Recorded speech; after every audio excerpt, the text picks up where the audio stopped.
Hello, everyone, and welcome back to the life and suffering of Sir Brante. This is where we just ended. The years of your youth have come to an end. The time has come to leave the capital behind and return to your family and new business in your hometown of Anizotte. The years away from home were full of tumult and hardship. Your adult shoulders now bear the burden of your first life-changing decisions. Did you have the freedom to choose this lot for yourself, or was it your destiny all along, ever since your childhood years? All you can do now is follow the path that lies before you.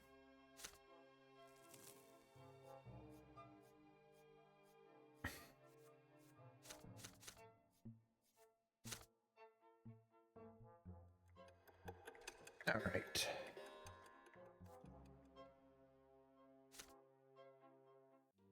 A full adult now, I returned from the capital a changed man.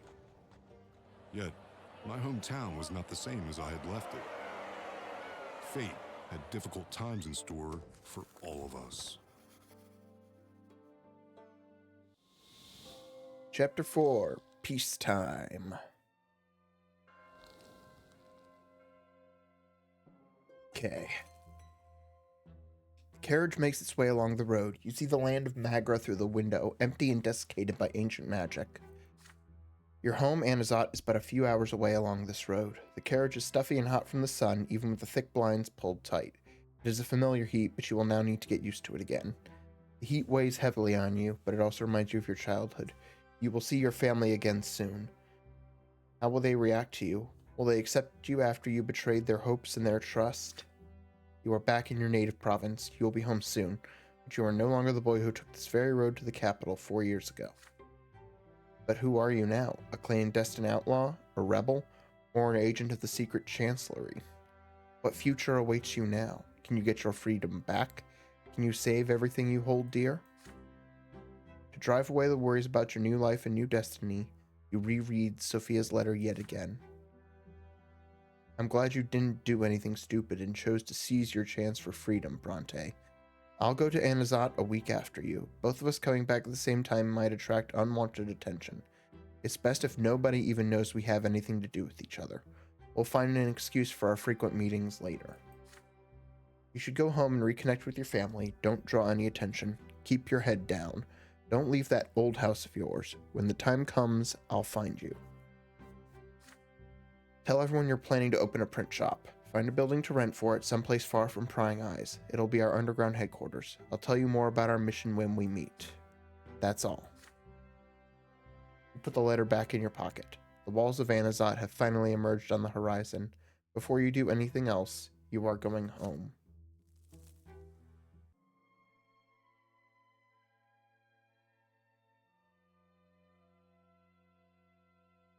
You are back in your home province, but you are no longer the boy who left it.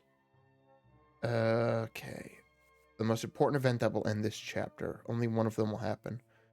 Stop the Anizotte revolt dead and become Felipe's closest confidant. Together with Mayor Egmont, the last straw incites a rebellion among the common folk to fight for their rights. Help the magistrate regain control of Anizotte in exchange for protection against the secret chancellery.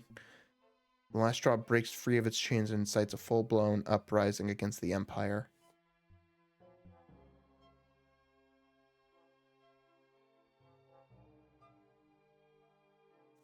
Farewell, advisor.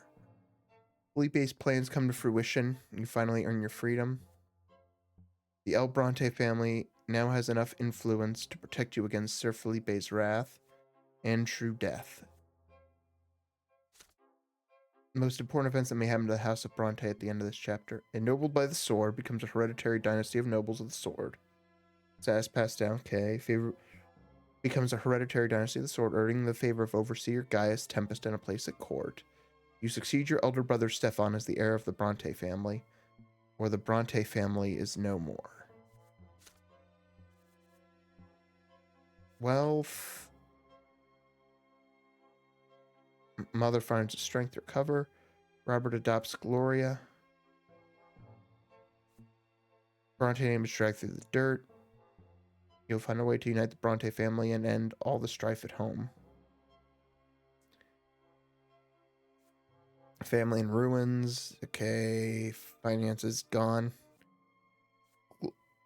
earns great renown, becoming the newest eminent dynasty in Anizotte.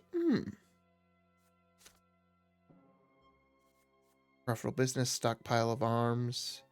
Sophie has the gunpowder. Rose, no. Rose. You happen to obtain a considerable amount of gunpowder. Occupation screen.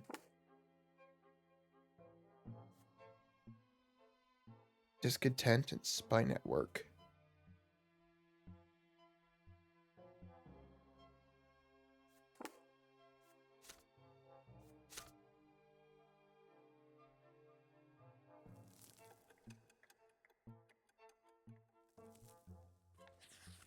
Okay.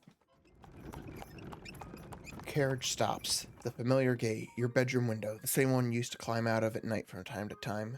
The well-tended garden with its imported soil, delightful greenery, and mother's beloved violet irises. The porch you used to jump off of when you were little. You are home. You touch the handle of the front door and halt for a moment. It has been 4 years since you left for Eterna, but it feels like yesterday. The air inside is cool, as usual. Father cannot stand a stuffy room and insists on consistently airing out the house. Inside the house, the first thing you hear is the sound of someone running out of the library. Your sister Gloria appears and immediately throws her arms around you. Her joy is so strong you barely manage to stay on your feet. Gloria is dressed in men's clothing, including culottes, a frock coat, and a necktie with a massive pin. She is almost unrecognizable in her new attire. There are dark circles under her eyes, as though from lack of sleep or frequent tears. Brother, I've been waiting to see you for so long. I'm proud to see you've chosen your own path and decided to live the way you want. You're actually going to open your own print shop? You're going to print books? Even poetry? Okay. Speaking of poetry, from the inner pocket of your jacket you produce a small book bound in soft black leather. Gloria gingerly accepts your gift. She notices the author's name, Charmelanides, on the cover and knits her brow, but after quickly flipping through the pages, she showers you with gratitude. I thought Melanides was just a warlock. I had no idea he wrote poetry. How fascinating. I'm going to read it all from cover to cover. Mother comes out of the sitting room, leaning on Nathan's arm. You immediately see signs of the illness mentioned in the letters from home. Her back is bent, her hair is gray, a thin web of wrinkles covers her face, and her complexion has lost its color. She slowly embraces you. Her arms feel nearly weightless. You press your face into her shoulder, breathing in the nearly forgotten, dearly beloved smell. Mother holds you by the shoulders and studies you for a long time. You've been away so long, son. It's such a shame your journey was in vain. You didn't become a judge or even a priest. I guess it's your fate to bear your lot until the very end, but you'll endure it. That's how I raised you. Nathan approaches you after Mother. Your younger brother is the same height as you now.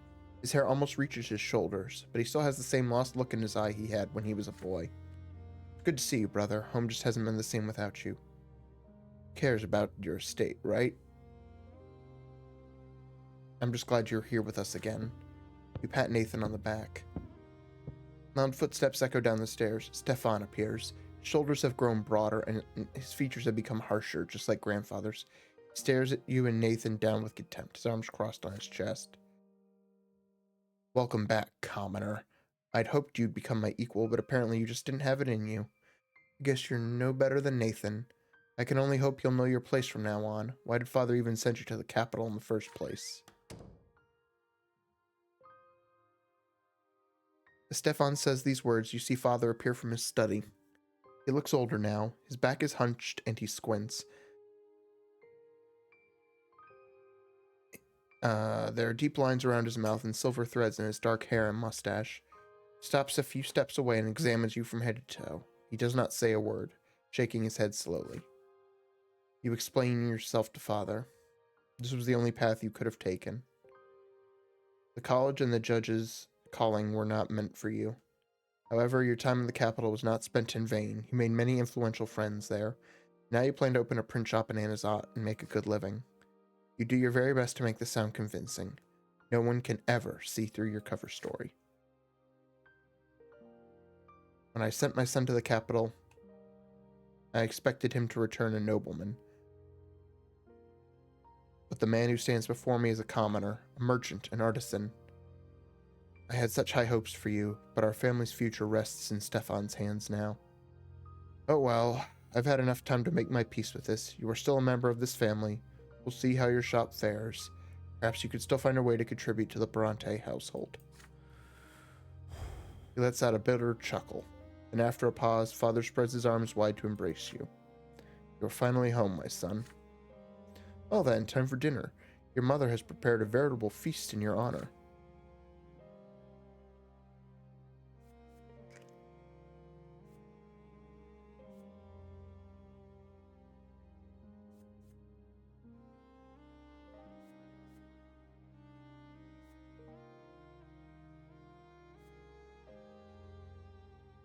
For the first time in years, your entire family shares a meal at the same table. Find out how Mother is doing.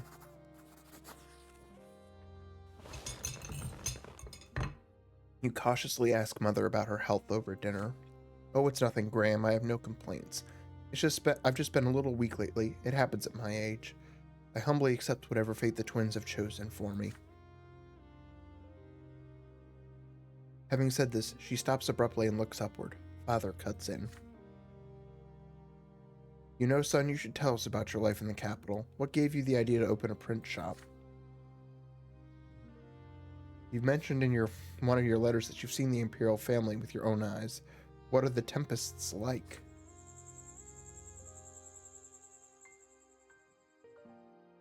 You have to relate the 4 years you spent in Eterna, carefully omitting anything that might reveal your secret mission. Only later that night, while talking to Nathan on the back porch, do you learn more about Mother's health. I'll be frank with you. Mother isn't doing so well. Gloria and I do our best not to leave her alone. You can ask her questions, but her answers often don't make sense as she keeps falling silent in the middle of a conversation like she did today. Her illness is consuming her. You know, if Mother passes, she may not be reborn. I dread to think what will become of Father then, and of Gloria. Gloria has had it hard too lately. Stefan has treated her like dirt for the last year.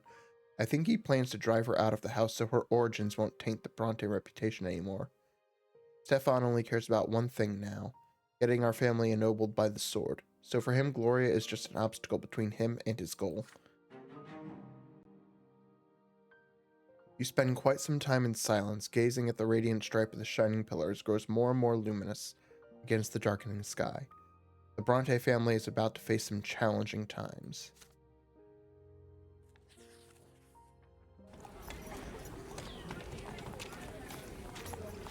After several days of searching and inquiring, you find a suitable location for the print shop. You choose a 2-story building on a dead-end street away from any pedestrian thoroughfares, right next to the city's outer wall, spacious and sturdy. It has more than enough space for the printing press and workbenches.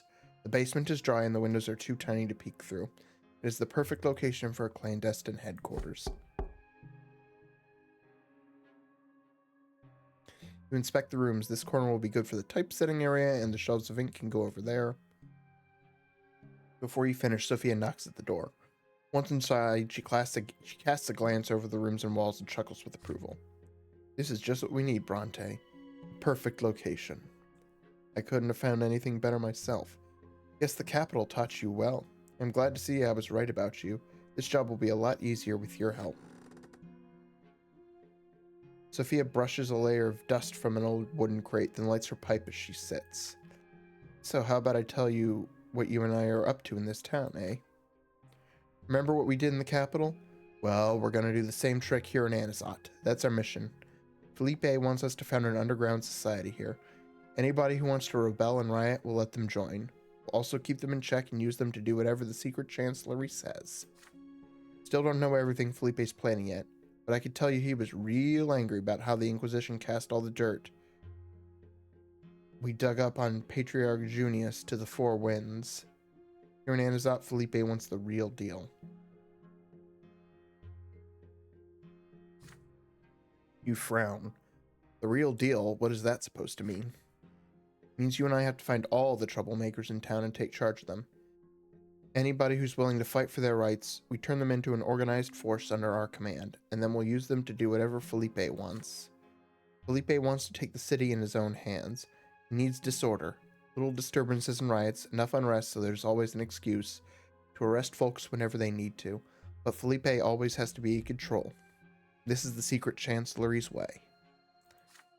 As long as the streets are restless, everybody, especially the overseer, will keep thinking good old Sir Felipe El Ferro is a real useful friend to have. Savior of the Empire and all that. Their last bulwark against the rabble-rousers. The more riots and unrest we incite, the stronger our underground force will become, and the stronger the secret chancellery will get. Once the people are shouting in the squares, the prefecture and the magistrate will be powerless, and our buddy Felipe will pick up the slack. You following so far? You nod. So you are supposed to incite unrest. Is that all you have to do? That's just the beginning. Felipe also wants the lesser quorum broken up at some point in the future.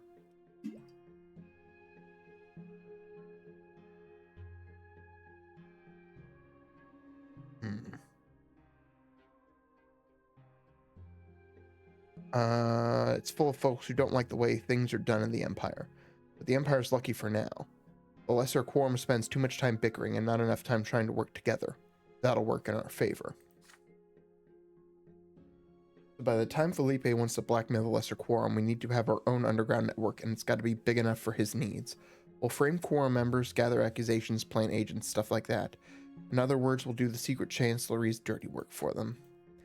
Now let's get down to business. Here in Anizotte, there are some big shots who are opposing the Imperial Order. We need to do our best to exploit them for our cause. If we're lucky enough, maybe we can even get them on our side. Sophia starts counting on her fingers. I hate doing this. Number 1 on my list is Augustin Elborn, Prefect of Magra.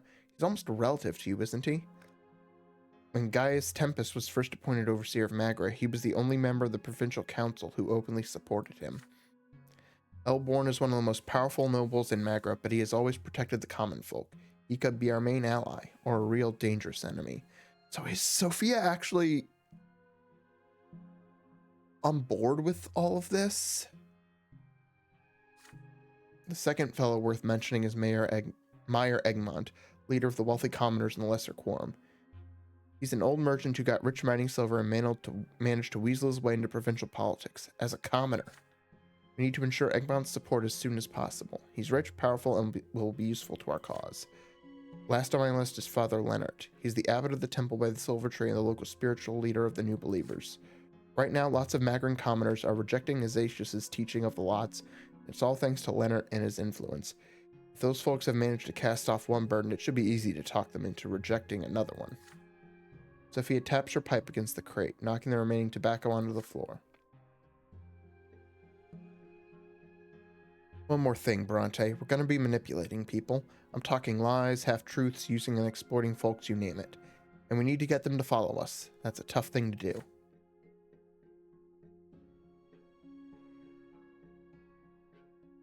People can smell phonies a mile away, so we have to believe everything we say. I mean, really believe it from the bottom of our hearts. If you aren't ready to die for your cause, why expect it from other folks? But you also have to remember who we're really doing all this for. She trails off. You wait a moment, then ask Sophia why she has agreed to do this. Why is she working for Felipe? Can't she run from him or use her magic to subdue him? Sophia's deep eyes focus all their attention on you. The merciless Magran sun fills the room through the narrow window. Reflected in her eyes is a multitude of yellow sparks. You think I never tried it, Brante? Don't be naive. Magic will not help me to bring Felipe down. When I use my power, you notice it quickly, and Felipe notices it even faster. If I try to enchant him ever again, I'll be collared and sent back to the House of Humility. I'm never going back there again, not ever.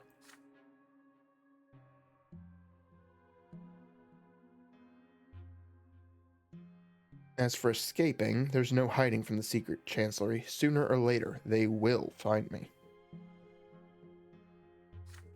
The Empire is absolute. The Empire is eternal. The Empire is everywhere. We're all in the same cage. There's no way out of it. And so it will be as long as the Empire still stands. So forget about running away. If you want to get out of this alive, just do what I tell you. Trust me, and I'll take care of you. Now let's talk about your next step. We need to shore up our cover story. Make sure it doesn't fall apart the first time Gendarmes take a close look at it. Get this print shop to work. You need employees. You're good at picking the right people, just as good as me, so you'll do the hiring. Choose people who are loyal, people who do the job and keep their mouths shut. When Felipe gets here, we'll have to show him what we've accomplished so far, and you don't want to disappoint him. So you better get cracking. We've got a lot of work to do. With that, Sophia nods to you and leaves. You are left alone to pace the rooms of your future print shop and think. What will you do first?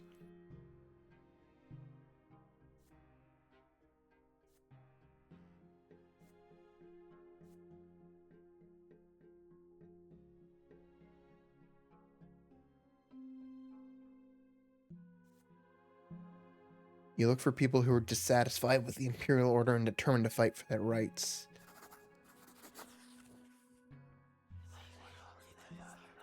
If there is one thing the Capital and Lawless have taught you, it is how to find the right sort of people. People who are sick of the Empire and its unjust laws. People who can no longer tolerate the tyranny of the nobles. People who want to break free from the cruel shackles of their lot. There are even more commoners willing to fight the good fight in Magra than in the Capital. Thanks to the growing popularity of the new faith, the new overseer who has replaced Archduke Melanidas, Prefect Elborn's protection, the lowly estate is freer in Anizotte than in any other city in the Empire.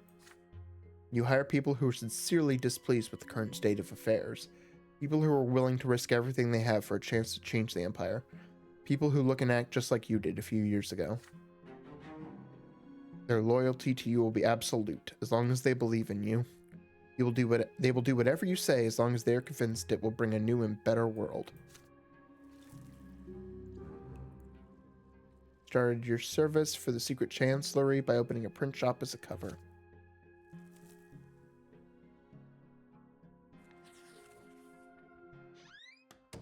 You come back home after a short stroll through the city. As soon as you set foot in the house, you are greeted by Stefan, who invites you to have a talk in Father's office. When you enter the room, Father has a heap of letters in front of him and is signing them one after another. Son, Stefan and I must discuss an important matter with you. While you were in the capital, our family formally petitioned the Overseer to grant us the nobility of the sword. Oh, we have 3 generations of noble blood already. We have the right to make our nobility hereditary. Your grandfather took the first steps towards the nobility of the sword as soon as Stefan was born, and now we are on the brink of becoming the El Brantes. If Overseer Gaius Tempest and the nobles of the province deem us worthy, we will receive a hereditary title. All nobles of the Brante family will remain noble forever, as will their descendants. Father and I do our utmost to maintain the family's position. But our goal can be reached only if our reputation remains unblemished in the eyes of high society. The nobility is watching our every step. Father lays a hand on your shoulder. Now this is your cause too. The future of your family depends on it. We need an estimable reputation and wealth. Everyone bearing the name of Brante affects it. Remember that with every action you take, Graham. You will have to appear before Anizotte High Society. We're going to host a reception for the nobility at our home soon. You must uphold the honor of our family, brother. Relate the news from Eterna to our guests and present yourself in a favorable light. With Stefan at the helm, the entire family spends a full week preparing for the majestic reception. The house is flooded with decorations and new tableware. Delicacies are cooking in the kitchen around the clock, and the napkins now bear an embroidered oak branch and chains. The Brante family crest. Gloria is the only one to neglect the common cause. Were it up to me, I wouldn't be seen at this hypocritical gathering, but I don't want to let Sir Robert down. He's the only reason I plan to stay for the event. The evening of the reception has come. Dignified conversations and the clinking of glasses fill the house. Among your guests are many high-born, powerful people. Your father and Stefan dance from guest to guest, making sure no one is overlooked. Young Graham, how splendid to see you. So what was your time in the capital like? You exchange pleasantries with a high-placed relative. Meanwhile, Gloria and Mother spend the evening on a settee by the wall without drawing any attention. Neither your father nor your elder brother introduced them to the noble guests. Still, one of the guests, a young nobleman of the sword named Jose L. Pelletier, keeps staring at Gloria in fascination. Your sister averts her eyes, bemused. Lady Gloria, you are the true gem of this evening. You look so marvelously daring. I haven't seen your like even in the capital. When you walk past Gloria, you hear her hurried whisper. Man, please talk to me. The Sir El Pelletier keeps following me. I feel uneasy. What does he want from me? I'm just a lowly commoner. Come with me to the other side of the room, although I'll probably still stand out among all these refined nobles.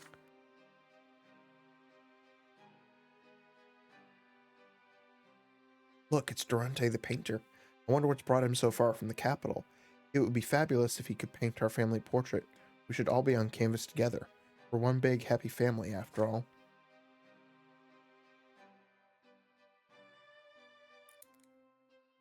Wineglass in hand, you cast a look across the crowded room. It's time to choose how you will spend the evening.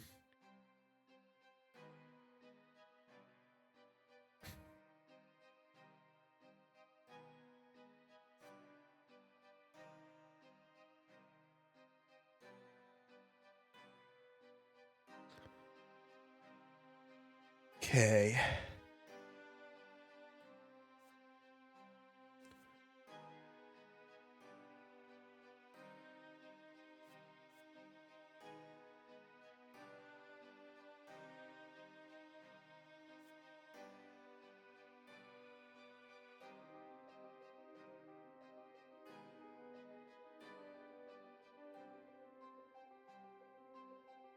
Hmm.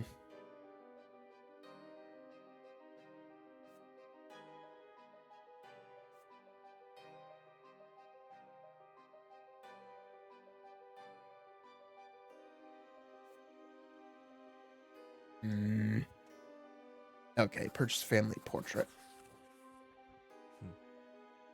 The artist is scrutinizing the portrait of your grandfather on the wall of the sitting room. You will always remember grandfather like this. His heavy, searching look, his hawkish features, his imposing body, and the cane he kept in his hands at all times. As if by pure chance you passed by Durante and mentioned that the portrait was painted by a local artist. Surely Sir Durante's skill must be incomparably greater. Would he be interested in painting a group portrait of the entire Brante family? At first, Durante politely declines. He must head back to the capital soon, and he has no time to spare for painting. But you remonstrate that you will pay any price, and his work will be seen by the highest society of Anizotte. Durante eventually succumbs to your persuasion. Spend the night negotiating with the painter.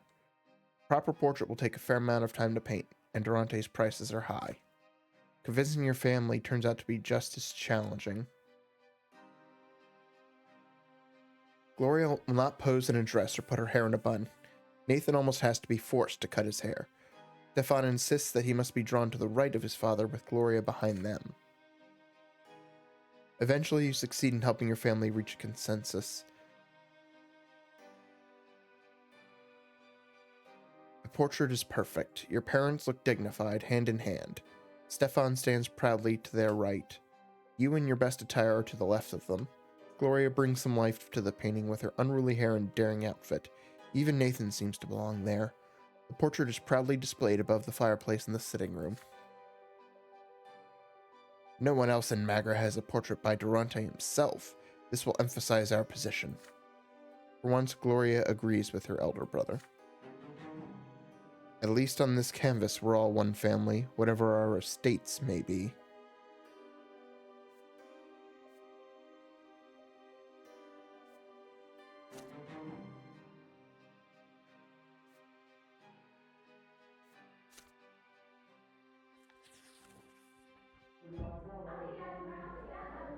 The Brante home has been uneasy for several months now, with father traveling all over the province for his judicial duties. The animosity between Stefan and Gloria has grown into a full-blown feud. Your elder brother tries to use his position as heir to keep his sister in check and make her behave in accordance with her estate. Gloria repudiates his authority. Their fights rock the house on a daily basis.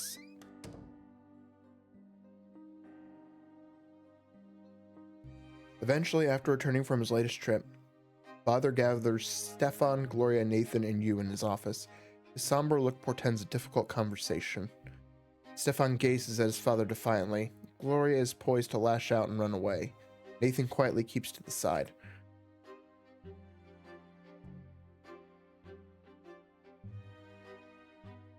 Children, for a long time now, our family has been striving to become nobles of the sword. Every noble member of the Brante family will gain a hereditary title. This is your grandfather's dying wish. Gloria sighs loudly. Then why am I here, Sir Robert? She's right, this is a Brante matter. Wait until I finish, Stefan. I am still the head of this household. If you are truly so concerned about honor, show your father some respect. It can't be helped, not all of us are noble. But now we must be united as never before. We must work together to protect the reputation and wealth of this family. But you, Stefan, perpetually humiliate Gloria. Father, all I'm trying to do is put her in her place. You know perfectly well the consequences of any attention Gloria might attract. Our every step is being observed. The nobles will make pariahs of our family for all eternity if they remember Gloria's filthy origins and your reckless marriage to Lydia. Father turns red in the face, but with considerable effort he remains composed. That is so. Our grandfather did everything in his power to remedy your mistakes. Please, Father, don't repeat them. Gloria speaks up. I'm just trying to live, Sir Robert. But Stefan wants to lock me in a cage so nobody will ever lay eyes on me. That's not it at all. You are low-born, but you don't live by your lot. You do whatever takes your fancy. You're constantly grumbling about the order of things. Did you know, Father, that she defies all prohibitions by continuing to write poetry? As far as you're concerned, anyone who contradicts you is an insurgent. When will you grasp the idea that you may not argue with a nobleman? I am the heir of this family, and my word is your law. Purple with rage, Father slams his fist on the table. It is rare to see him so furious. Both your elder brother and sister instantly fall silent. Frightened, Nathan shrinks into a corner.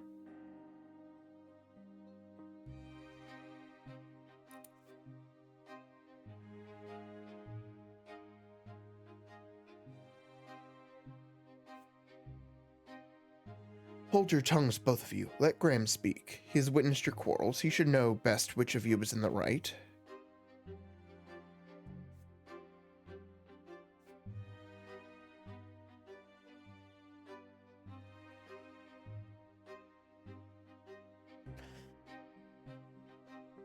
If I keep her here, she's going to eventually get caught up in the lotless, and I don't want that. You persuade Gloria to go on a trip somewhere far away from Stefan. This will help them bury the hatchet. Send Gloria to Valona. You take a conciliatory tone. You note that the tempers are running too high. Your siblings would benefit from spending some time apart. They need to cool off to try to settle their differences. From what you hear, the town of Valona in the southern part of the province has an excellent resort with healing springs. What if Gloria took a vacation there for a month to improve her health and have some rest by the sea? Gloria shakes her head hesitantly. Are you trying to get rid of me, Graham, so I won't be in your way? What am I supposed to do at some twins' forsaken spa? You patiently explain to Gloria that she'll be able to enjoy some reading, finding inspiration and contemplating the waves, and ponder on her future. And then, when she comes back, she and Stefan will calmly discuss their issues. Finally, Gloria gives in. Trip to Valona will be costly. I'd like to know who will pay for it. Speaking first and foremost to your father, you argue that peace in the family is worth any expense. The two of you should indeed spend some time apart from each other. Let it be as you suggested, Graham. Gloria, start packing. Stefan, please send a note to Verona and hire a carriage for your sister. Gloria reluctantly heads off to the coast. This trip forces the family to spend a hefty sum. But without the constant bickering of your brother and sister, the tension at home quickly dissolves. With no need to keep an eye on Gloria, Stefan devotes himself to Anizotte's social life.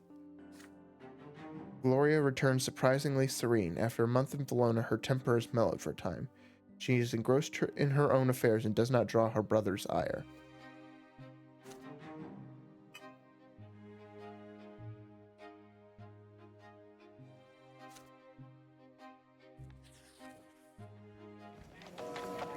The past few weeks in Anizotte resemble your first years in the capital, when you and Sophia were recruiting people to join the Lotless.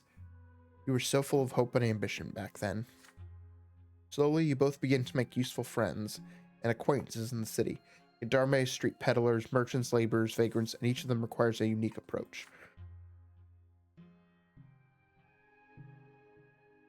Excuse me, be right back.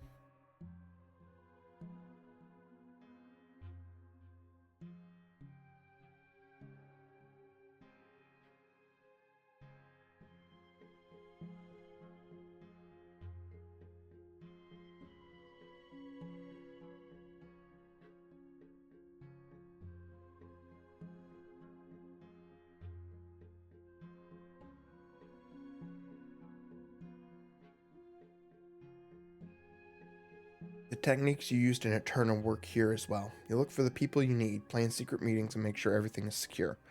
Sophia leaves one ardent speech after another, berating the Imperial Order. Hold on 1 second.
Oh god, my mic was off.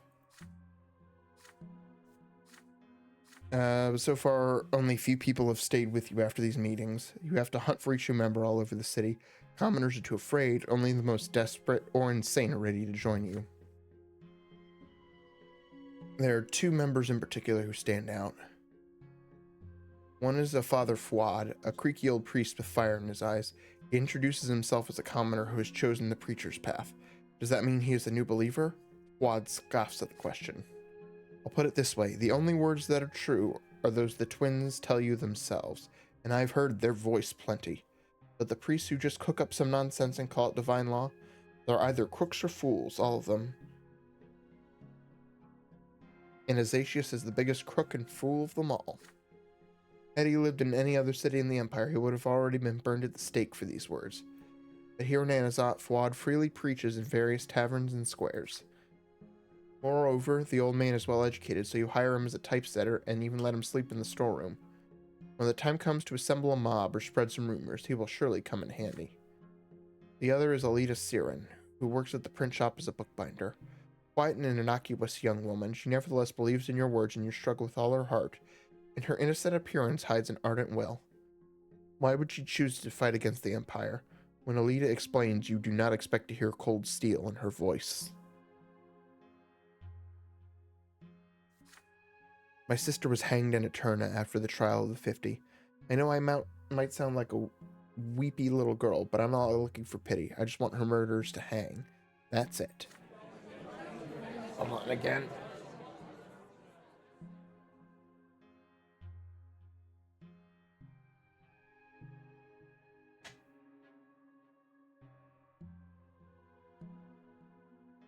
Okay.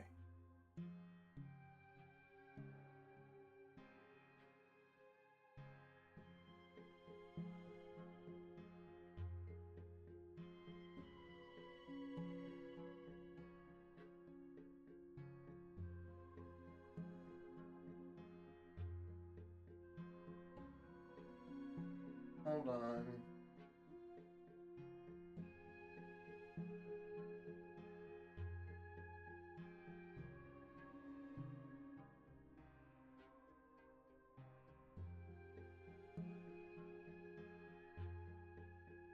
Okay.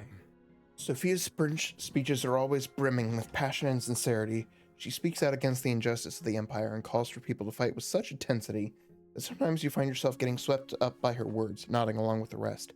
When she speaks, Felipe's plans and the secret chancellery disappear, replaced by a vision of a new world where justice and freedom reign. But this illusion passes every time. And when it does, the truth about your conspiracy always feels more crushing than ever. You gave all your employees a day off today. Sir Felipe Alfaro is coming to Anizotte. Your print shop is the first place he will visit. Sophia stuffs tobacco into her pipe over and over again, trying to look calm behind the smoke. You hear the sound of hooves and wheels on cobblestones. A carriage comes to a halt outside. A man walks past the windows and knocks at the heavy front door with the handle of his cane. You open it hurriedly. Felipe is not alone. He is accompanied by a man with sinewy arms in the face of a predator. What's inside? The secret chancellery advisor slowly takes off his cloak that inspects the premises with care. Sophia was right. Excellent choice. Well done, Brante. I had my doubts about you, but those doubts are gradually being eased. You are indeed a man of many talents. Speaking of talents, allow me to introduce you to Oliver Moss, an old friend of mine. I brought him all the way from Eterna to help you out. His skills are even more unusual than yours, Brante. Amazing how much a person can learn to do when he's well paid. Oliver grins at Felipe's words. The toothy smile cuts through his face like a gruesome scar. You flatter me, Sir Felipe, but you're right. Coin works wonders. Felipe chuckles at that. He produces a small flask from a pocket and takes a little sip. But you, Sophia, you disappoint me. I expected to see a functioning organization. But I am told that what you have here is not a secret society, but a miserable rabble of the worst people in the city. Just look at this self-proclaimed priest Fuad. We are in Anizotte, this hotbed of heresy and rebellious ideas. How come you aren't able to find skillful conspirators here? I need a nice little revolt that's easy to suppress. I need a network of spies to dig up dirt on anyone who may stand in our way. Is that too much to ask? You did this job perfectly well in Eterna. What's the matter, Sophia? Can't you do the same thing again? Sir Felipe, Brante and I are going out of our way to get more people into our ranks. Things are not looking too good for us right now. The province has a new overseer. Citizens are hopeful. They expect change, so the only people who come to us are from the very bottom of life. This rabble is dangerous. They will ruin my plan, and they will bring you and Brante to the gallows. And this time I won't be able to do anything for you. Get rid of them and find conspirators who can be trusted with real work. I have too many enemies here in Anizotte.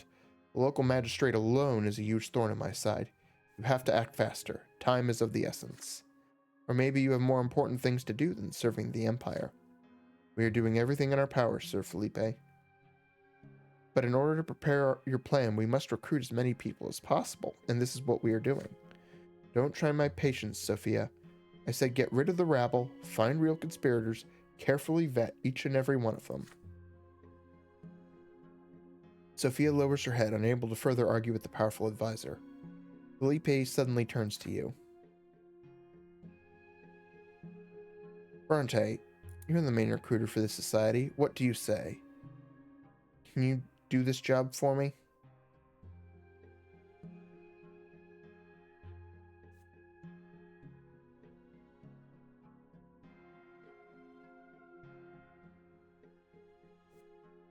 You confirm Sophia's words.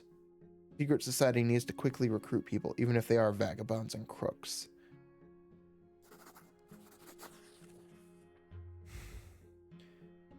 You take a quick look at Sophia. She nods at you faintly. You look Sir Felipe straight in the eyes and say firmly, Sophia is right. Cannot gather an underground movement if you disdain the support of paupers and vagabonds, or as Sir Advisor calls them, rabble. After all, you declare, you do not need to prepare a real uprising against the government. All you need is a small riot of commoners, doomed to fail, and for this purpose, those poor bastards will do. Your words of support reinvigorate Sophia. She continues to argue her case. That's exactly my point, Sir Felipe. Felipe frowns in disappointment. If you are both so confident, so be it. Recruit any fanatics or street scum you want. As long as they are helping us reach our goal, I don't care. But remember that you will pay for your lives with your lives for any mistake. None of this rabble should be aware of our true purpose. I advise you against testing my patience. You're one straw away from breaking the horse's back. Speaking of straws, I believe your secret society still needs a name, right? The last straw will do just fine. It's simple, grim, pompous. The low bore not to like it. Oliver, I'm leaving you in the care of our rebels. Show them how real secret chancellery agents get things done.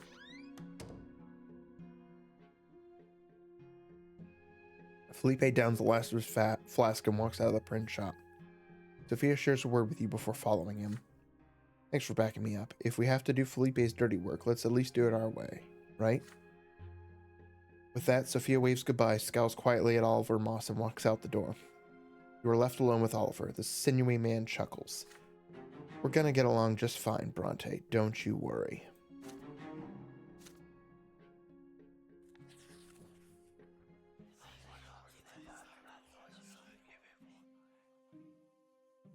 The last straw is growing stronger by the day. More and more names are being added to your list of potential recruits. Dress fancy tomorrow, Brante, but don't look too rich. We're going to a salon, a gathering of young poets. Oh boy. They're all commoners, mostly new believers, so they think they aren't defying their lot by writing poetry. This will be their first meeting ever. I say we take a gander. Who knows, they could be useful. Is Gloria gonna be there? You go to a small building in the very heart of the city. The first floor was once a tavern, but it has been converted into a stage with benches for the audience. The place is noisy and crowded. Those who cannot find a seat squeeze into the spaces between the benches. You and Sophia stand in the back corners, far away from each other. A young man in a threadbare jacket makes an announcement. Welcome to the first weekly gathering of the Anizotte Poetry Society. The poets are all young men and women. They take turns walking up to the stage from the benches to read a poem or two of their own creation.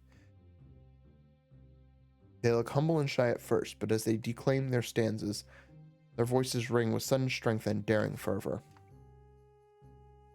A mighty giant with his head held high, his heavy tread, his trained and measured stride, he is an effigy of low-born life, with naught but chaff and rags and dust inside.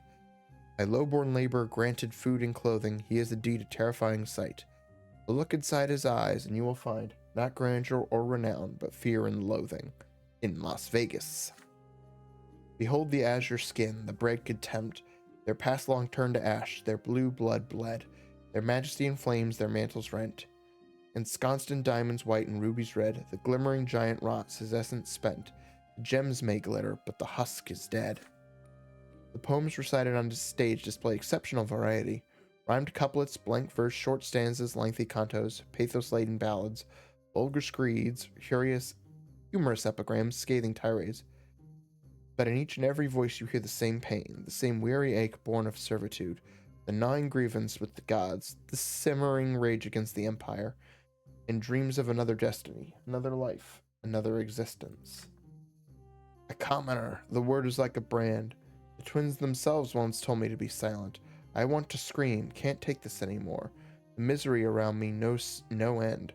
The gentlefolk just beat us and demean us, the young, the old, the poor, the sick, the tired.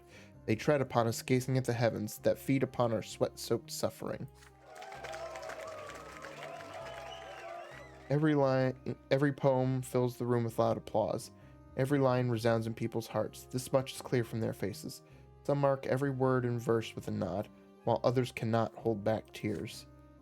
With the zeal of preachers guiding their flock to their lot, these young poets chastise the ills of worldly life with every word they utter. You join in the applause. Like it or not, their poetry hits home. Some of the poems are crafted so well you find yourself eager to read them. This kind of poetry would be in great demand here in Anizotte. What a shame no print shop would agree to publish it. Later that night, you rejoin Sophia to discuss what you have seen. I've never heard anything like that before. I'm used to nursery rhymes and bawdy drinking songs, but this is something else. You cannot help but nod. The meeting was like a sermon, and the poet's words hit as hard and as true as the sacramental lash. In the audience, you recognize the look in their eyes. People look at Sophia just the same way every time she uses her magic. The thing is, they have no magic, but they could see the truth and they talk about it so well you can't even stand it. Well, what can I say? I'm glad we went. Those kids could easily spark a riot with just a rhyme or two. But the question is, what are we supposed to do with them? It is a good question indeed, a difficult question. Those young poets are at their strongest when they speak from the heart. Trying to tame their ardor would be like playing with fire. You could recruit them, but it would not be easy to use them. If you cannot keep them in check, one day they will inevitably incite a rebellion. Maybe it would be wiser to nip this in the bud and put an end to their society right now. Secret Chancellery could easily deal with them, but you could also report them to the prefecture. The gendarmes could take care of them in no time. Or maybe you could pass the case along to Father. It might do his career some good. Or perhaps... This all seems so new, so unknown. Is there any other way you could harness this strange new force of nature?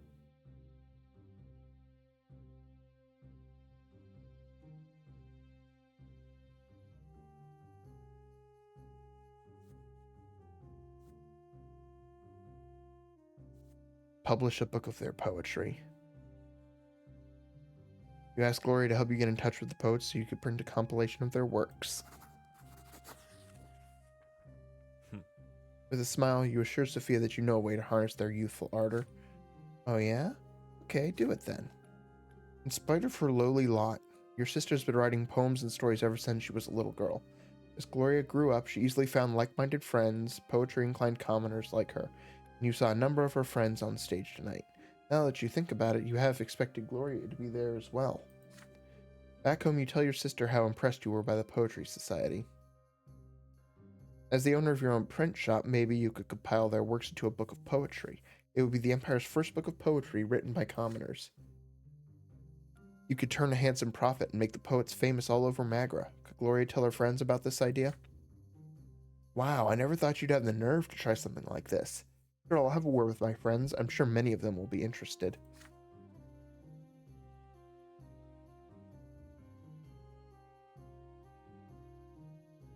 Rose? Hey. But there's one thing. They'll never use their real names in the book. Otherwise, they'll get in trouble with the prefecture or the secret chancellery. Actually, are you sure this is a good idea? Do you really trust the people at your print shop? Maybe you should do all the work yourself at night. That way nobody will know, and you'll have to distribute the books in secret too. You shouldn't put your freedom at stake for the sake of coin. Not to worry, you assure Gloria. You have thought of everything. The poets' real names and the origins of the book will remain a secret. Can't tell you how happy this makes me. There are so many talented poets in Anizotte, and they never even hoped their works would see print. They'll treasure your gift forever.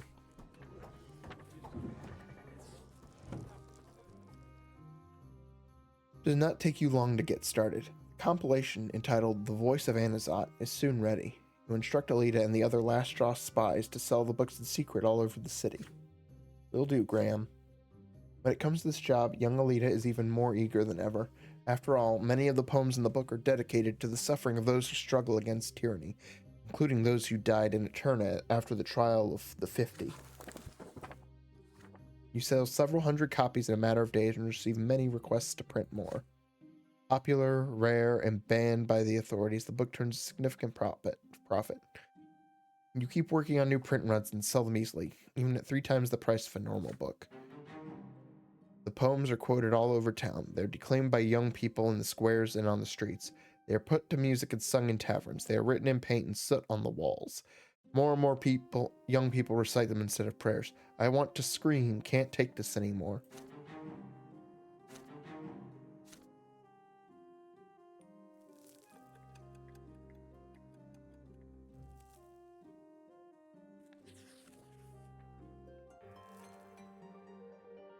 Year 1139, the Archduke and the Overseer. 2 powerful lords have been struggling for power in Magra for over 2 years now. The new Overseer of the province, Gaius Tempest, cannot seem to rein in the obstinate spirit of Archduke Tarquinius Melanidas, unwilling to accept that he is no longer the Overseer of Magra. The Archduke still stubbornly continues to assert his right to rule the province. Most of the Magran gentry, who swore allegiance to him generations ago, remain loyal to him even now. Gaius Tempest has publicly demanded that the Archduke recognize the Overseer's rule as legitimate. I am the voice and the will of Emperor Uther II in the province of Magra, all lands, deeds, and title notwithstanding. Archduke Melanidas must obey his sovereign's will and heed his decree. I hereby extend to the Archduke an offer of peace. Should the Archduke cease his insubordination, his lands, deeds, and titles shall remain his own. The Archduke's response to the Overseer was openly defiant.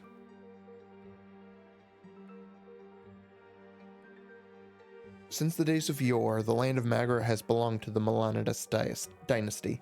We are part of the Empire, and we are the Emperor's loyal servants. However, our dynasty will not stand for such intrusion upon our lawful rights and privileges. Never before has an Archduke been stripped of his right to represent the Emperor's rule in his own province. So do not forget, Sir Overseer, that the highest noble families of Magra have sworn fealty to me alone. Neither the Archduke nor the Overseer will relent, but both are too powerful to be readily disposed of. The bad blood between the 2 Archneans has festered for too long. The common people have begun to pay the price for their strife. Stripped of the Overseer's tax privileges, The Archduke Melanidas has decided to impose his own levy upon the citizens and villagers of Magra. The commoners are now forced to pay taxes twice, first to the overseer and then to the Archduke.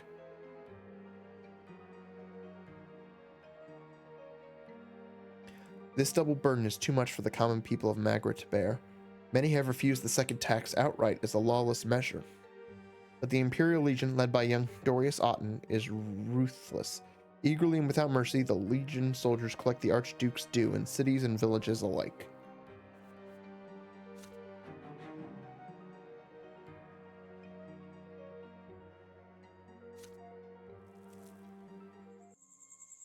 This last year has been an ordeal for your family. The pains taken to be ennobled by the sword, the close attention of the city aristocracy, squabbles between Stefan and Gloria. Tonight, your preoccupied fathers gather the entire family around a table in the backyard. The sun is almost set and there is a soft breeze, but instead of a meal in the open air, you are going to attend a family meeting. In the middle of the table, you see an open gilded box. It is full of jewels. Archduke Melanidas himself has bestowed this gift upon us. It is a surprise indeed. I thought you all had a right to know. Father unfolds a letter lying beside the box. Sir Robert Brante, I bestow this precious box upon you and your family as a symbol of the care with which I treat the people of my province. Pray accept this gift and remember with whom the loyalty of the true nobles of Magra lies. Archduke of Magra, Tarquinius of the Melanidas. The family stares in amazement at the jewels sparkling in the last rays of sunshine. It's worth quite a fortune, but the Archduke is fully aware that I am on the side of Prefect Elborn and Overseer Gaius Tempest. Could he really expect our loyalty to be bought so brazenly? On the other hand, the Archduke is not demanding anything of us, and our family has borne a lot of expenses recently. Father, no one is forcing you to side with Melanidas. Who are we in comparison to the Archduke anyway? We must not anger him by refusing his gift. The jewels are certainly welcome. They are worthy of being shared with the best families of Anizotte. They will pave our way to the nobility of the sword. Mother shakes her head glumly. Oh, Robert, I have a feeling this gift bodes ill. It may be an impertinence on my part, but I do not want our family to be indebted to the Archduke. Certainly not. Accepting gifts from Melanidas, he's infamous for oppressing the commoners and robbing villages blind with his taxes. This isn't your decision, Gloria. It's a matter of our family's honor and reputation. Please don't start bickering again. Let Graham say what he thinks we should do with this gift.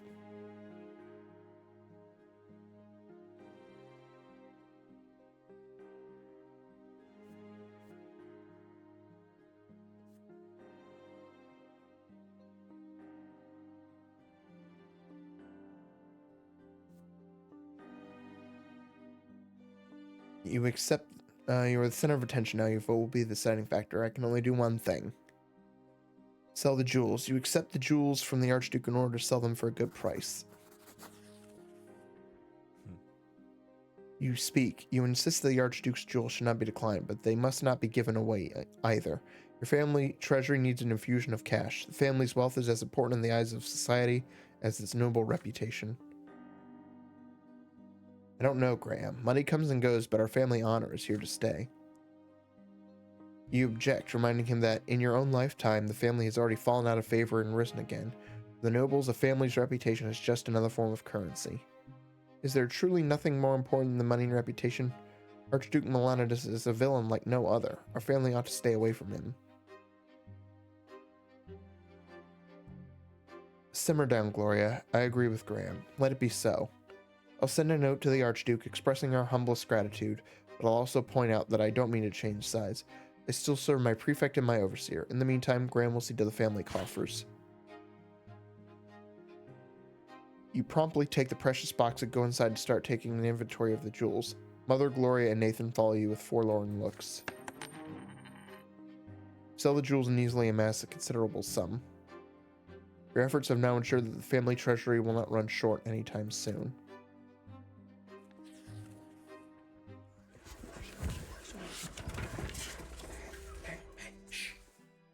You and Sophia have accomplished a lot over the past year. The last straw now consists of half a dozen cells that know nothing about one another. You have several informers gathering rumors and news. Many citizens support your cause and are ready to help. The ranks of the underground society include honest rebels eager to bring the empire down, as well as thieves and thugs willing to break any law as long as they get paid. As more and more people join your insurgency, rumors begin to spread throughout the city. It will soon become impossible to conceal your existence. The last straw desperately needs a public figurehead, someone to act as the patron of your secret society, someone who could justify your existence to the authorities. You choose Meyer Egmont. He's earned a fortune and made a name for himself thanks to his silver mines, and now he is the leader of the Magra and Lesser Quorum. Rumor has it, he is eager to get in touch with someone from the underground. If there was ever a time to meet, it is now. Fortunately, you know people who know people, and soon enough you arrange a meeting. An empty warehouse, late at night. All the workers have gone home. A dim lamp is the only source of light in the spacious facility. The two of you are alone here, free from prying eyes. Up close, Egmont turns out to be a broad-shouldered, middle-aged man in a pricey frock coat. He wears no jewelry, but his beard and mustache are well kept. Only the gray hair at his temples betrays his age.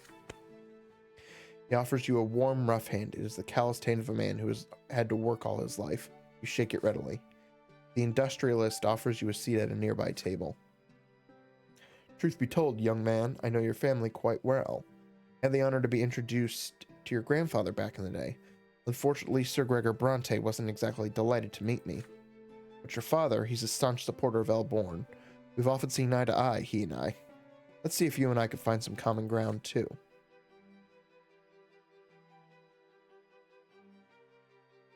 I'll be frank with you. I know quite a bit about what you're up to here in Anizotte. You've built yourself a functioning underground society, and you've done it very quickly, all without getting caught. I'd say you got an eye for business. But tell me, why are you doing all this? What's your goal? What are you trying to achieve? Please be sincere with me. I'm the last man who wants to see you reported to the secret chancellery. You are prepared for this question. Egmont listens carefully as you give him a short speech on the coming rebellion against the Empire. First in Anizotte, then in Magra. When you are done, the industrialist lets out a sigh. Ambitious, determined, but utterly senseless. Let's say you do manage to foment an uprising. Against the Archduke, against the Overseer, even the Emperor himself. Well, what then? What are your demands? Who do you want to listen to them? If you ever negotiate or make a deal, then with whom will you do it? What about your terms? And what will your relationship with the Empire be like if your revolt succeeds? So far, Graham, I've heard no answers to those questions. To be honest, I'm quite confident you don't have any answers. But fortunately for you, I do. There's also one self-evident fact I'd like to bring to your attention. Whenever someone discusses authority or power within the Empire, there's one thing that never seems to raise any doubt. Prefects and commanders, magistrates and overseers, they're always nobles. Any position of power, only for the nobles. Landowners, always nobles.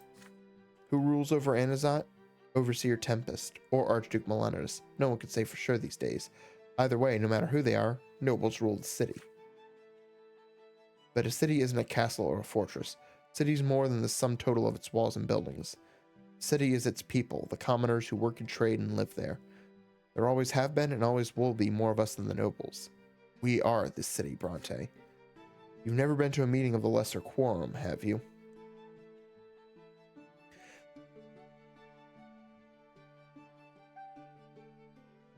I won't bore you with the details. Let me put it this way. It's the only place where the common estate has the same rights as the nobles. Sure enough, there's arguing, there's contention, there's a fight every time we meet, but as we argue, as we contradict each other, we find a new way, one that takes everybody's interests into account. But unfortunately, right now the Lesser Quorum only has the authority to discuss issues related to the taxation in the province.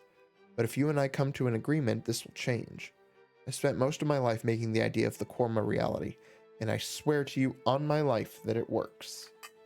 This is the only way to bring something new to the Empire, by giving the commoners and nobles the same power. Egmont is shouting now, his eyes shining with excitement. He is utterly engrossed in his idea, and you feel he actually believes what he says.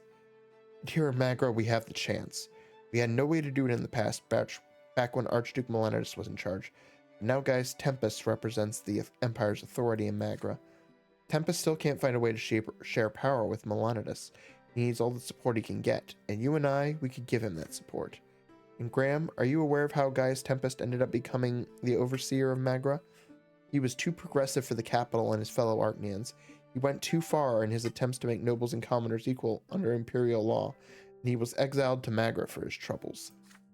And yet Gaius Tempest has never abandoned the idea of making the estates equal. He was the one who supported the creation of the Lesser Quorum. He is well disposed toward the lowly estate and intends to listen to reason. We can make him our ally, and your uprising could be the deciding factor.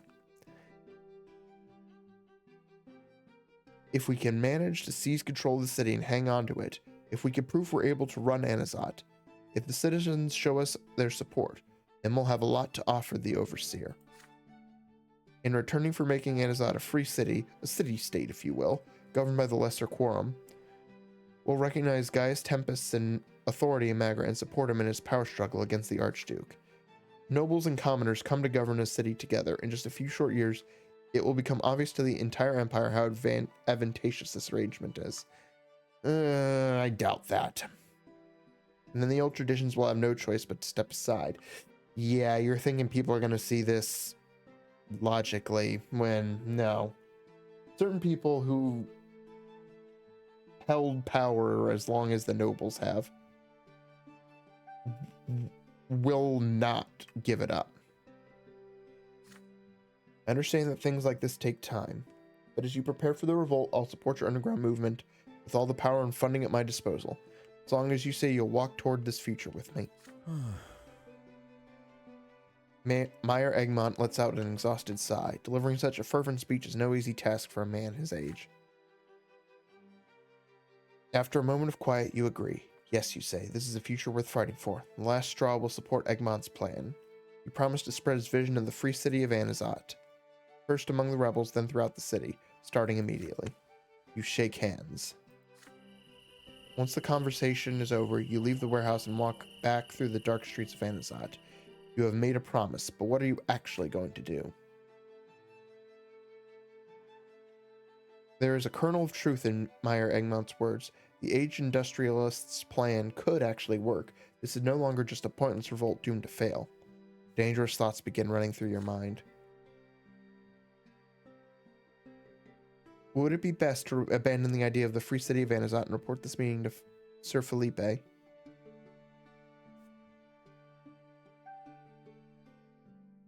Keep the conversation a secret. Choose to take a chance and never mention Egmont's plan in your report to Felipe.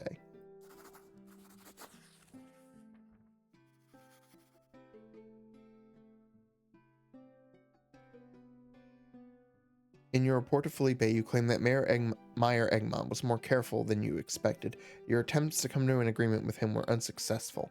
You claim that the industrialist is putting money into the struggle for commoners' rights, but cleverly disguises it as charity. However, in the end of the report, you assure Felipe that you will find a way for the secret chancellery to connect Egmont's actions to underground activities in the brewing revolt. However, you cannot do it right now.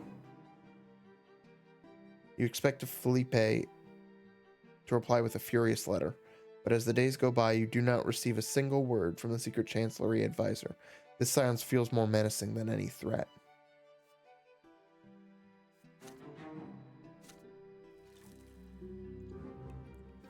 You joined Egmont in his secret plot to start a rebellion in the city.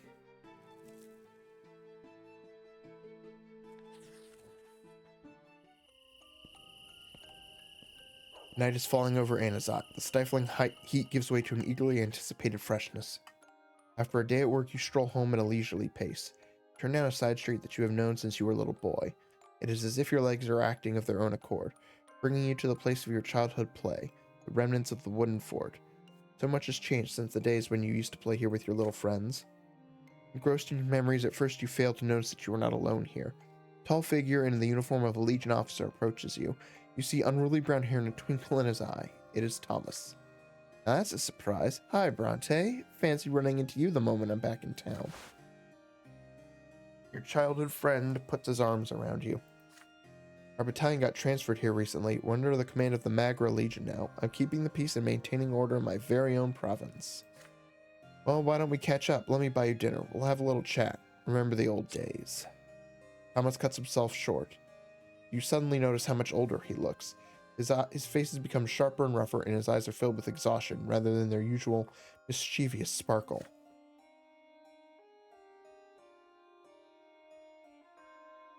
I should warn you though, Graham, I ain't the best company nowadays. I've managed to get myself some powerful enemies already. I'm a friend who could taint your good name, so if you'd rather not be seen with me, well, I understand. Smile on his face starts to fade.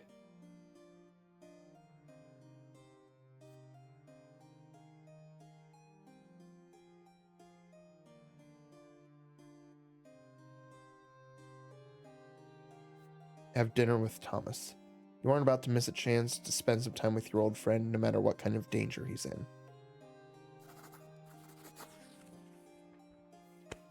You give Thomas your hand. You shake hands firmly. So you haven't forgotten your old friend, Brante. That's the way it ought to be. Well, come on then. Go to a tavern, reminiscing about your childhood antics on these very streets along the way. You choose a table in the far corner of the tavern. Thomas orders a bottle of good wine and some food. Talk about your latest case, about your first years back in Anizotte. You share family news, your quest to become the nobles of the sword, the quarrels between your elder brother and sister, your mother's health. Thomas nods with concern. Sounds like you've had some tough times. Your family has always been different. Mine, on the other hand, is the same as it ever was. My pa is always in his workshop and my ma is always doing chores. But look at me. I came home a service-class nobleman, though it doesn't bring me much joy anymore. Thomas is suddenly grim. You ask your old friend to share his troubles with you. He quickly glances around the room and lowers his voice.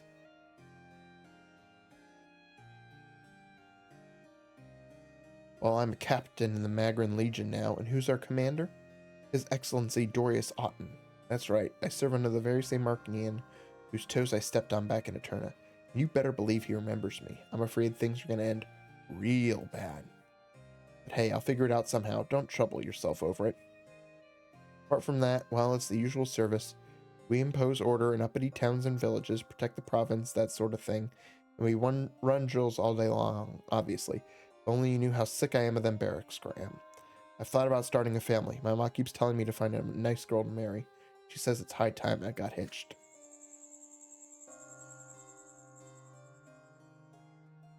It is completely dark and you are still talking. Finally, Thomas remembers that his parents are waiting for him. You get up from the table, leaving some dirty dishes and quite a few empty bottles behind. On your way out, you catch a glimpse of a nondescript figure following you to the door. As you walk alongside Thomas through your home neighborhood, you keep glancing over your shoulder, but the shadow that was following you has disappeared. You reach your street and stop for a while in the semi-darkness between your family homes, just as you used to all those years ago. Bye, Brante. I hardly ever come to Anizotte these days. Our battalion is always on the march all over the province, but twins willing, we'll see each other again real soon. You advise your friend to safeguard his very life. His every life, right? They have multiple. They have true death here, and not true death.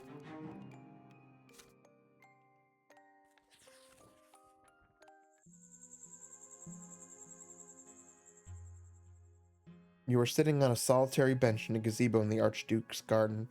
Tall lanterns spread their dim glow in the cool evening air.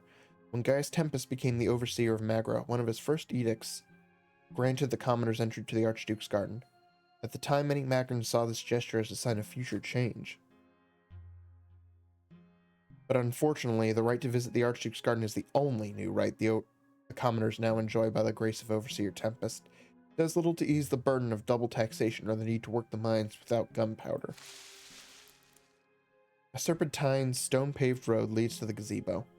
Many flower beds are nestled in the bends and coils of the elaborate path. In the distance on the other end of the path, you finally see Sophia's silhouette. She takes a look around, then steps over the low fence and walks you through the flowers. I had trouble finding you here, Brante. Let's meet in one of the usual places next time. It isn't safe here. You agree, although you are sick and tired of the stuffy basement rooms and trash-filled ruins where you typically arrange to meet the leaders of the Last Straw cells. Okay, let's get to it. The Last Straw needs gunpowder.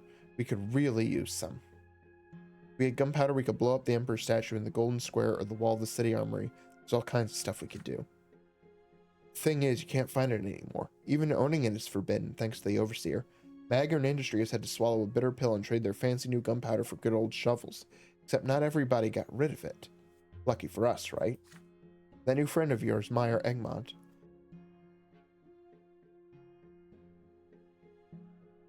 He's a resourceful fellow. He started buying gunpowder by the barrel some 20 years ago to work the mines. They still use it in his mines, but late at night so nobody finds out. There's a warehouse where they keep mountains of that stuff, Brante. We need to get our hands on it. If we can get Meyer to hand it over on his own, all the better. But if he digs his heels in, we'll just pay the warehouse a visit and grab it. Done deal. What do you say?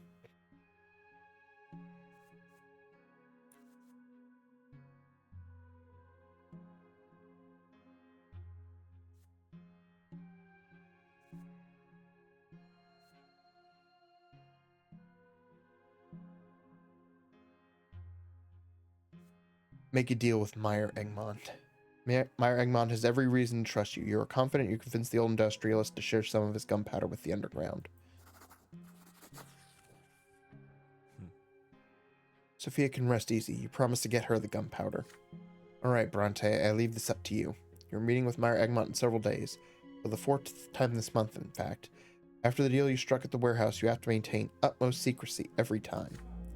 You arrive at the usual meeting place, the Black Bread Tavern. Thick drapes hide your table from prying eyes.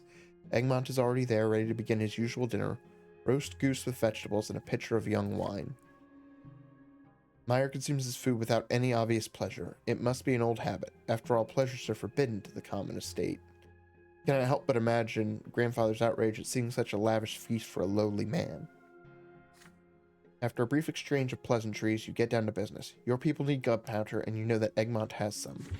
The aging businessman puts down his knife and fork and dabs at his lips with a napkin. His eyes, however, study you intently all the while. How do you know that, Brante? Who else knows what you just told me? I trust you, but can I trust your people? You assure Egmont that his secret is safe with you, but sooner or later the secret chancellery will find out about the illegal use of gunpowder in his mines and exploit it as leverage against him. The industrialist's fingers drum a nervous rhythm on the table. He sighs. You're right, the risk is too big. I suppose I'll have to keep my appetites humble, even if it means closing down several mines. As for your request, I don't think I can agree. Gunpowder will make it obvious that I was involved. I'm not going to ask how you plan to use the explosives, but you're bound to make some noise. The secret chancellery will take note of it, and then they'll come after me for sure. But you are already plotting a revolt, you tell Egmont. This path leads to the gallows, one way or another. If the revolt fails, there is no way to escape execution. The die has been cast. Victory or death. It is too late to be afraid of the Empire now. And when explosions shake the city, your destiny will be decided on the streets, not in the dungeons of the secret chancellery. Egmont thinks for several minutes, then finally decides. Very well, Brante. You speak the truth. This is worth the risk. I'll give you 5 barrels of the powder and get rid of the rest at once. Good luck out there, Brante. Use this weapon wisely. And be careful with it. Rose, not on the keyboard. Be careful with it. Gunpowder is an insidious and unpredictable force. It doesn't care who or what it destroys. A few days later, you transport the barrels to your secret warehouse. No mother soul must never know where you were hiding this perilous cargo.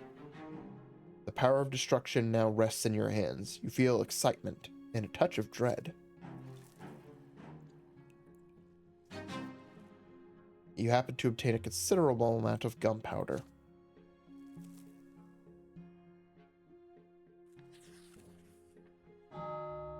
Today is a big day for the Brante family, the day your family line started, the day when you remember all your ancestors. Tonight, everyone who bears the name Brante must descend into the family crypt to keep vigil by the tombs. This is the time to surrender yourself to your ancestors and hear their will. The entire family prepares for the evening in silence. Stefan has been choosing his apparel since morning, praying anxiously under his breath all the while. The heir has a special place in the family vigil. Even Mother is planning to go with you, though Father tries to talk her out of it. Lydia, I beg of you, stay home. You are far too weak for an all-night vigil in the crypt. Gloria, would you be so kind as to stay with your mother since you cannot join us anyway? Gloria answers in a muffled voice. As you wish, Sir Robert. The late Sir Gregor would only be enraged to see Mother there. We all remember how their last encounter ended. Father nods curtly, avoiding Gloria's gaze, but at that moment your attention is drawn to a noise in the foyer. Nathan staggers to the door, stumbling over his own feet. He reeks of cheap wine and filth. I'm not, late, am I? Everyone gazes at him in consternation. Nathan almost falls into Mother's Gloria's arms. Distressed, they fuss over him. Stefan eyes his youngest brother coldly. I expected nothing more of you, Nathan. Why even speak of duty to your family when you can't even manage to live by the commoner's lot? Go lie down in the pantry and stay out of our sight. Father, Graham, it's time. Let's go. Alongside Father and Stefan, you descend into the family crypt. Cannot help but remember paying your last respects to your grandfather 9 years ago. You light the lamps. Dim, eerie flames illuminate the shrine. In the middle of it stands a magnificent stone tomb containing the long-decayed remains of Gregor Brante. You take your places around the crypt and kneel. The all-night vigil has begun. Rosie, hey, hey, hey, hey. At first, your ancestors remain silent. Each of you is left with your own thoughts. And a low murmur passes around you. The shadows in the corners of the room deepen.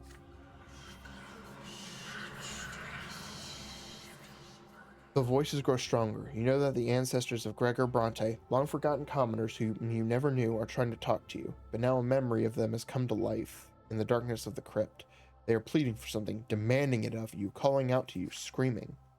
Finally, you all hear that painfully familiar, deep, imperious voice echo from the far end of the chamber. It's been a long time since I've seen you all. I hope you bear good tidings. All this time I've been waiting for you to fulfill my mission. Remember, as long as I am in your blood, I will give you no peace. I did not have my family ennobled just to see our line cut short. Our blood tide must join the grand flow of the Empire, and then each of my descendants will inherit nobility forever and ever. But I do not see any of you before my tomb. Where are you hiding? Where is the head of our family, the man who will speak to me? Where is the man who will heed my will? Father rises from his knees and makes his way towards his grandfather's stone tomb, the source of that booming voice. But Stefan suddenly pushes him out of the way. Father takes an indignant step forward, but Stefan firmly bars the way. Stop it, Stefan. You are my heir, but you are not the head of this family. Father, it is not you that Sir Gregor is addressing. Earning the nobility of the sword is my duty to him. He has long forsaken any hope of seeing you achieve it. You must understand that I am the one who will fulfill that duty.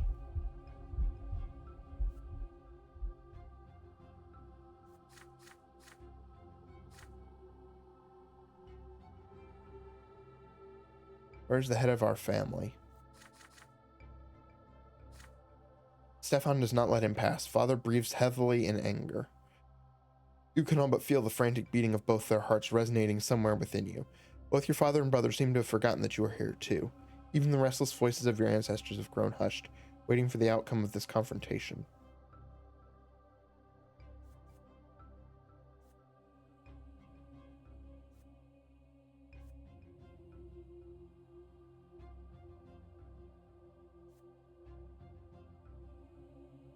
Father. You block Stefan's way. Your ponderous voice fills the dark crypt. You demand that your brother step back. The head of your family is your father, Robert Brante, and so it will be as long as he lives. Could your brother have forgotten that it is part of the noble lot to acknowledge and honor seniority? Your father is the man who must hear and accept your ancestors' will. Stefan tries to maintain his composure, but even in the dark you could see his face twitch. Brother, you don't understand. I'm not defying father's seniority, but I am the man who bears this duty to our grandfather. I cannot remain a mere witness while the future of our blood tide runs through our fingers. Resolutely push your brother to one side. Whether he wants to or not, he will give way to the head of the family. Father catches his breath and approaches grandfather's tomb. So it's you, Robert. Have you come to disappoint me yet again? Stefan is right. I have not put my hopes in you for quite some time. If anyone will lead the Brante family to glory, it will be my grandson. Stefan clenches his fist and whispers something to himself. I am doing my utmost, Father. We are closer to becoming nobles of the sword than ever before. The Overseer looks upon us with favor. Just a couple more years and your dream will come true. This must be your dream too, Robert, but you still cater to your foundlings, Lydia and Gloria, risking a permanent blemish upon the Brante name. My name. Dead though I may be, my will lives on. Eat it at last. Get rid of that parasite, Gloria, and devote yourself to your true family. Otherwise, you will lead our family to shame and ruin. Father hesitates for a moment. No, Father. This is impossible. Even if I must defy your will, I am responsible for Gloria. My honor and my conscience will not allow me to do what you demand. You must accept this or keep on fighting me for all eternity. And the voice of your deceased ancestor fades away. He seems to have left this realm, but then his voice suddenly booms from the other side of the crypt. Stefan, you are the heir of this family. Your duty by blood is to earn us a place in eternity. Do not take after your spineless father. Do what must be done. Cleanse our family of wickedness. Stefan is shivering. He replies in an unsteady voice. But Gloria, I can't. Stefan checks himself. I will do my duty to my family, Sir Gregor. Whatever the price, I will pay it. The crypt is completely silent once more. You are alone again. You see tears glistening on Stefan's face. Without uttering a word, he goes outside. Father clasps his arms around you. You feel him let out a sigh of sorrow and relief. The vigil is over.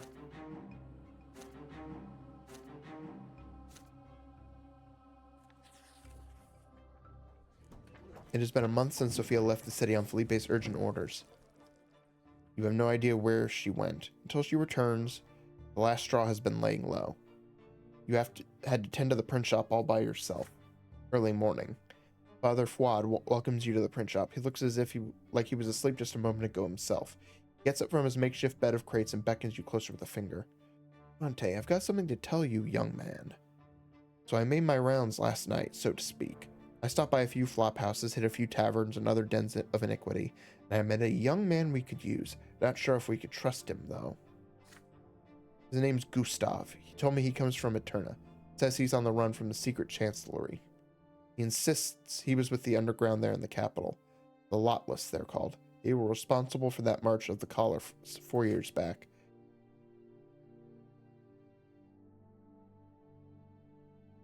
So Gustav tells me all the Lotless were nabbed by secret chancellery spooks after their march. He thinks the Anizotte underground could be in danger too. The trouble is, that's all he told me. He's not exactly a trusting fellow. I think one of us ought to talk to him, find out who he is and what he knows. He looks shady, if you ask me, but maybe we could use him here. What do you say, young man? You thank Fouad for the information. You will think about how to meet with Gustav yourself. Just give me the word, young man, and I'll set it up.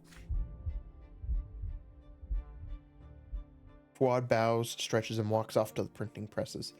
You sigh, trying to steady the furious beating of your heart. Gustav was one of your trusted agents back in Eterna. If he gets too friendly with the last straw in Anizotte, your name will come up eventually. You do not think that Gustav ever found out that the Lotless were established on Felipe's order, but still, he knows that you were deeply involved in the march.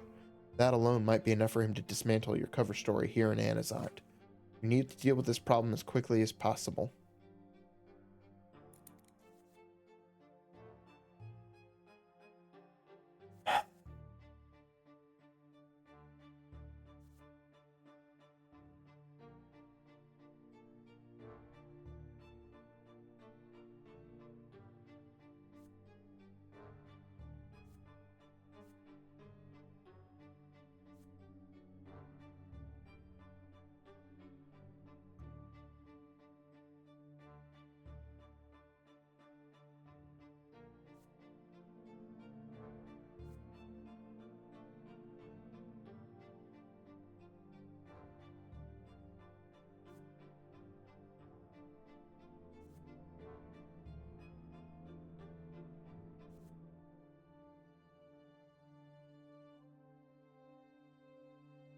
Oh boy, I don't know what to do here.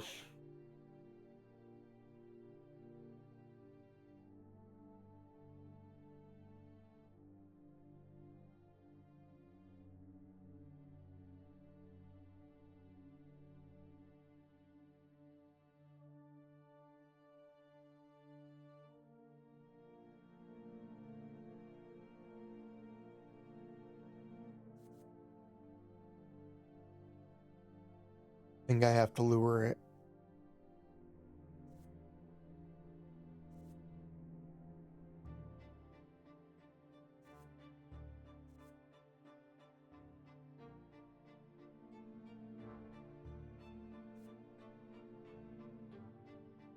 but I gotta take the risk.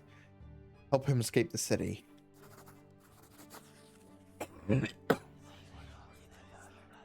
You ask Father Fouad to arrange the meeting. You have just enough time to get ready. You come to a decrepit shack by the city wall. Your eyes gradually adjust to the darkness as you step inside. You see dirty drapes hanging over a small window. The floor is rotten and creaky. Gustav is sitting on a wooden crate. He is clutching a small meat cleaver.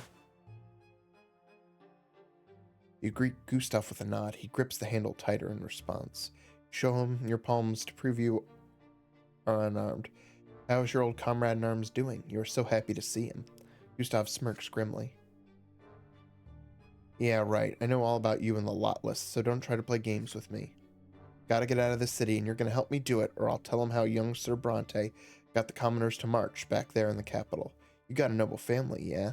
They'd be tickled pink, wouldn't they? You ask Gustav to put the weapon down. You were here to help. The nervous man considers your words and slowly puts the cleaver on the floor. You step closer and offer your old comrade your hand. You have already taken care of everything, you tell him. There is a carriage waiting by the western gate ready to take him out of Anizotte. You struck a bargain with the guards. They will not check him. Inside the carriage is a fresh change of clothes, a prefecture-sealed travel permit, and enough money to disappear anywhere in the Empire. Gustav is at a loss for words. You must have spent a small fortune, Brante, but I thought you was the one who ratted us out. Gustav is mistaken, you explain. You were just lucky enough to escape a turn with your life. You are trying to lay low, but you have not forgotten your old friends and will do whatever you can to help them. Gustav sighs loudly. He slouches forward as the tension leaves his body. For a brief second, you notice tears in the corner of his eyes. He wipes them away and smiles sadly. Thank you, Brante. I see I was wrong now. I wanted to blame somebody, but I pinned it on the wrong guy. Sorry about that. You won't have any trouble from me. I'm leaving Magra, and I ain't coming back. Farewell. You never hear from Gustav again. His fate remains a mystery. However, your former associate's sudden appearance leaves a dent in the family coffers. The money you spent saving him was earmarked for emergencies. When the expenditure is discovered, you are unable to offer your family a decent explanation. A long and bitter fight ensues. From now on, no one else can spend the family's funds without Father's permission. Quarrel only heightens the mounting tension at home. You do your best to steer clear of your family.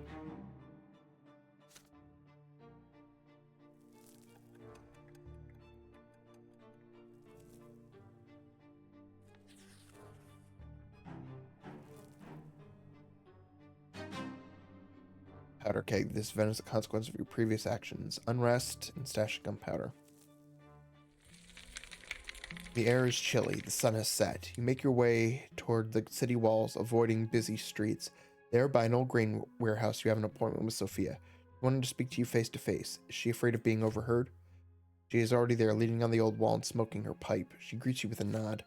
I'm glad you got here quick. Listen up. We've been in Anizotte for a while now. I've seen how you handle things like with the last straw. I think I could trust you. I need to ask you a favor. It's for the last straw, but Felipe can never find out about it. I need gunpowder and I need it now. I led you to the stuff and now I want you to tell me where they're hiding it. You ask Sophia what she needs the gunpowder for. The young woman squints and looks you in the eye.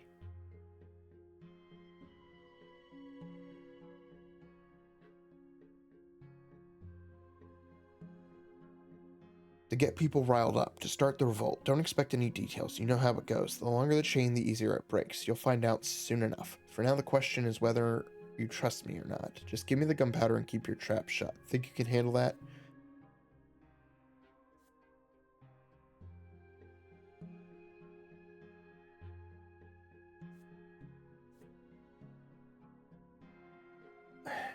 She doesn't want Felipe to know.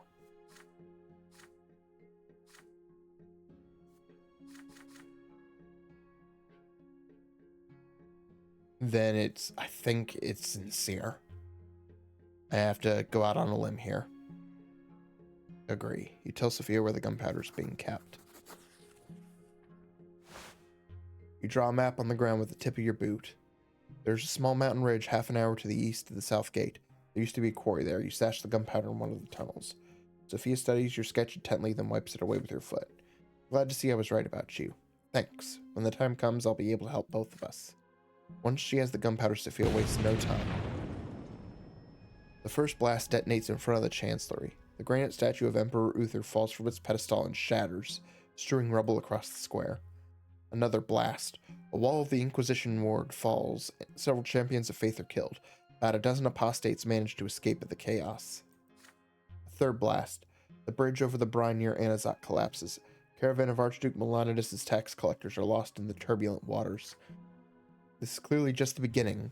Sophia is not one to rest on her laurels.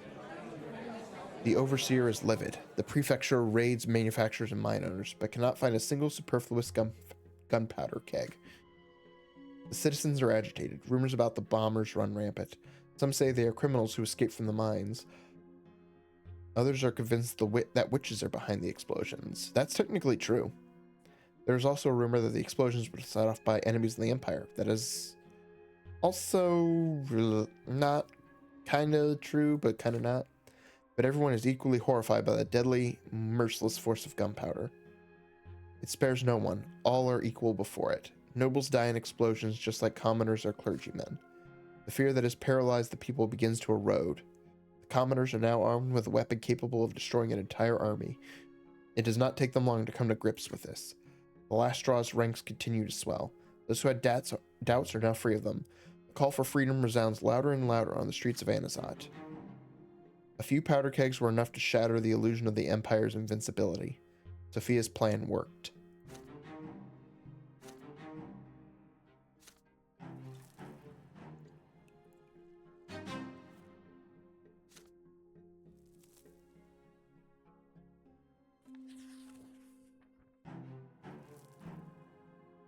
Sound and Fury. This event is the consequence of your previous actions. Riots in Anizotte are reaching boiling point. The disgruntled crowds that took to the streets 2 days ago are protesting night and day. The pavement is littered with rubble and broken glass. It is impossible to deny that you had a hand in this. The last straw spent years helping the common folk of Anizotte realize that they have the right to make their voice heard. Any attempt to silence that voice has led to paroxysms of rage among the people. The Lesser Quorum petitioned Gaius Tempest 3 days ago. The petition asked the Overseer to suspend the nobility's ancient right to be exempt from taxes. This would ease the burden of the poor common folk, and he's not going to do it. Oh. But the petition never reached the Overseer. Several furious nobles barged in while the quorum was still in session. It all ended in bloodshed. Even if it worked, that was not gonna... Even if it got to the Overseer, it was not gonna work. Like, you're throwing them a bone, but it's not enough anymore. Maybe once, but not now. The next day, the commoners took to the streets. They demanded the Overseer adopt the quorum's proposal at once. Oh. They have clamored tirelessly for the nobles' despotism to be punished for 2 days now. The authorities remain silent. The city is on the verge of a revolt. I need you to deal with this at once, Brante. Stop this madness by any means necessary. If these disturbances go too far, noble blood could be spilled. We can't let it happen.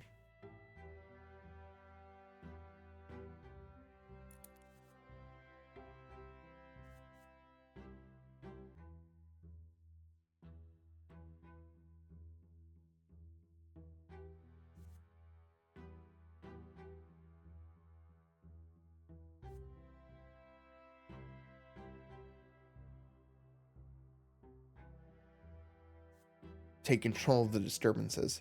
To prevent bloodshed, you take charge of the disturbances yourself.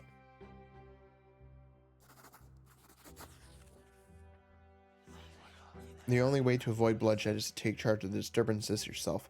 Finding the ringleaders of the protests proves to be a simple task. Excited by your offer of support, they are eager to talk to you.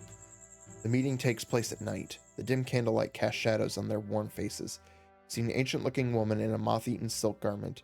Stout middle-aged workman. A gray-eyed old man wearing the white tunic of a New Faith priest. You ask them whether they understand that a massacre is about to happen. All the nobles need is a single attack by the commoners, and the Overseer will sick the Legion on them. Yeah, you're right, none of us want bloodshed, but what are we supposed to do if they won't listen to us? What are you suggesting? The commoners already live their lives buried beneath the staggering burden of their lot. The nobility rules over them without realizing how dependent they are on their own subordinates. There's a way to remind them of this. Oh, are they going to do a general strike? Yes, they are, and it will not require any bloodshed. All the commoners need to do is stop working. If the peasants do not take the fields, if the merchants do not open their shops, if the miners abandon their pickaxes, the nobles will have to suffer along with them. It will not take long for them to see that the province is on the brink of ruin. The overseer will have no choice but to relent. They ponder your words. Are you suggesting that we lose what little income we have left? Our children are already starving as it is. Exactly. The people already earn a pathetic pittance for their backbreaking labor. If the overseer ignores the lesser quorum's plea, many will not survive the winter. It is a frightening proposition, but it will be worth it. We'll need time to persuade the others, but we'll try. Next day, the city comes to a standstill. The commoners of Anizotte, including those who did not dare to take to the streets, refuse to work until the overseer hears them out. The streets are buried in sand, the shops are closed, the factories are empty, the unplowed fields are choked with weeds. Many nobles resort to force in an attempt to make their servants return to work, but the common folk dutifully accept their punishment without resuming their labor. Overseer Tempest refuses to send the legion against people who have not even attempted to arm themselves. Confronted by their own helplessness, the nobles ask the clergy for aid. But to their surprise, the priests of the new faith, led by Abbot Leonard, support the common folk. The people of Anizotte who have chosen labor as their lot must be justly remunerated for it rather than extorted by taxation and left penniless. What kind of obedience can you expect from starving people? Only a week passes before the nobles of Anizotte are ready to negotiate with the lesser quorum. The petition finally reaches the overseer. Magistrate L. Vermin has the honor of announcing the response. His Grace Gaius Tempest has learned of the hardships of his people. Now hear his will. An appeal from the people of Magra has reached my ears.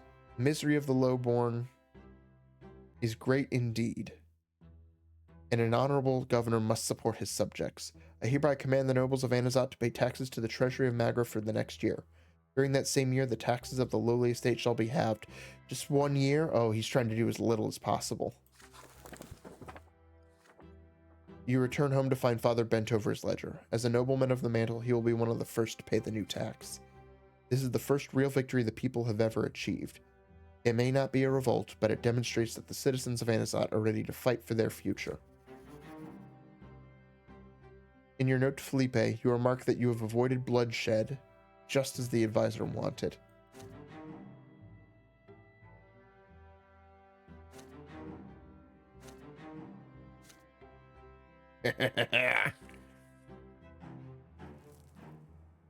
A sound of thunder. This event is a consequence. Oh! Late one night, you send all the print shop employees home. Felipe Alfaro wishes to see you in person tonight. You sit behind your desk, anxiously attentive to every sound. You hear quiet stomping outside. Several men enter the room, led by Moss. Hello there, Graham. They are all, without a doubt, armed. They stop at the door. You hear a cane tapping on the floor as Felipe walks in. He sits at your desk and squints at you without saying a word. So, Brante, how's our spy network doing? You open your mouth, but the advisor cuts you short. His voice is utterly hostile. Why aren't you getting any results? You think you could fool me, or are you just too stupid to be entrusted with such a crucial mission? How can I explain your ineptitude, Brante? Betrayal or idiocy? Don't you understand that your job is the only thing you should be doing? Don't you see how important it is? I'm standing on the brink of chaos, and it's about to consume us all. The safety of the Empire depends on the intelligence you're supposed to be gathering. I trust you, and what do I get in return? Idleness and wasted time. Either you're dragging your feet on purpose, or you're too witless and sluggish to obey my orders. I have no use for traitors or fools.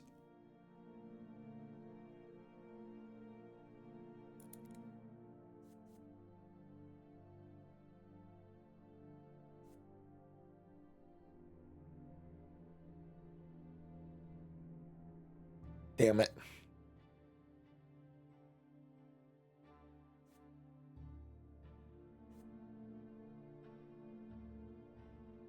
Was I wrong to believe Sophia? Should I just dispose of you and find someone who can do better? Oh, I wish I could lie to him. Promise quick results. You will use all the last straw's resources to gather the information Felipe needs.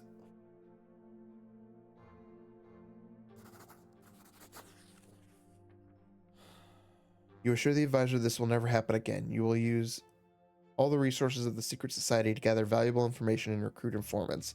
The results will be presented to Sir Felipe in a matter of days. For your sake, Brante, I hope that turns out to be true. This is your last chance. If you fail to provide me with interesting information very soon, I will conclude that your service and your life are of no further use to me. Felipe rises and nods to his men. On his way out, he whispers something in Oliver's ear, then leaves the print shop with the others. You and Moss remain inside. The thug smiles amicably. I've been instructed to observe your progress, Graham. You don't want to disappoint Sir Advisor again, do you, boss?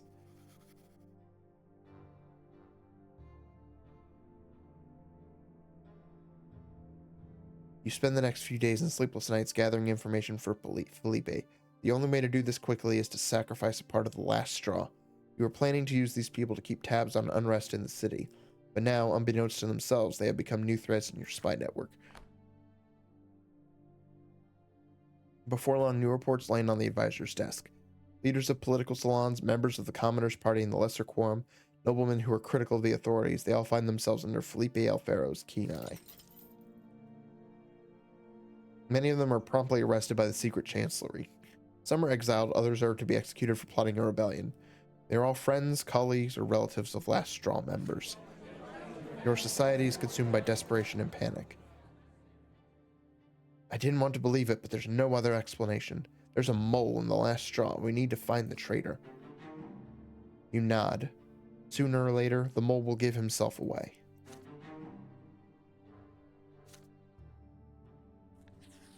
Damn it. Just a few days into the year, Meyer Egmont, chairman of the Lesser Quorum and owner of several silver mines, made a speech that caused quite a stir in the province. Though a commoner, Egmont had the gall to demand that the Magron authorities both enforce and obey imperial law. What's the use of the imperial laws if they aren't enforced as they should be? Even today, any Anizotte nobleman who gets up on the wrong side of the bed can draw his sword and run a commoner through with impunity.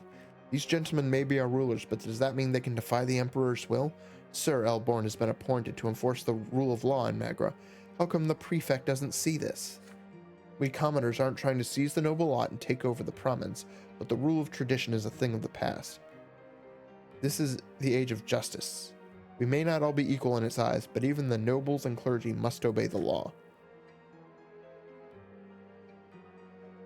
The Magran aristocracy is furious with Egmont and demands that he be silenced. The rich industrialist has too much money and too many connections to be dealt with so easily. You hear more and more rumors about secret societies of commoners appearing in the city, plotting against noble rule. The gentry fears that Egmont and his peers might be behind this, but they have no proof, at least for now. Father Leonard, abbot of the Temple of the Silver Tree and leader of the New Believers, supports Egmont and has spoken publicly in his favor. The twins themselves entrusted the noble estate with the right to rule over the common folk, but rulers must also care for their subjects. The old faith is mistaken. No commoner should ever be forced to suffer. It is for this very reason that the imperial law exists. It is there to ease the people's suffering. May those laws be duly enforced, and may they serve all the people of the empire.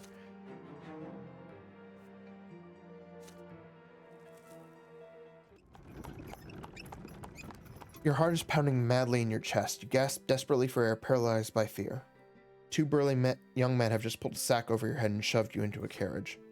Who could have done this? Are they Felipe's men, members of the Last Straw, someone else with a grudge against you? Where are they taking you? Can you even hope to survive this day?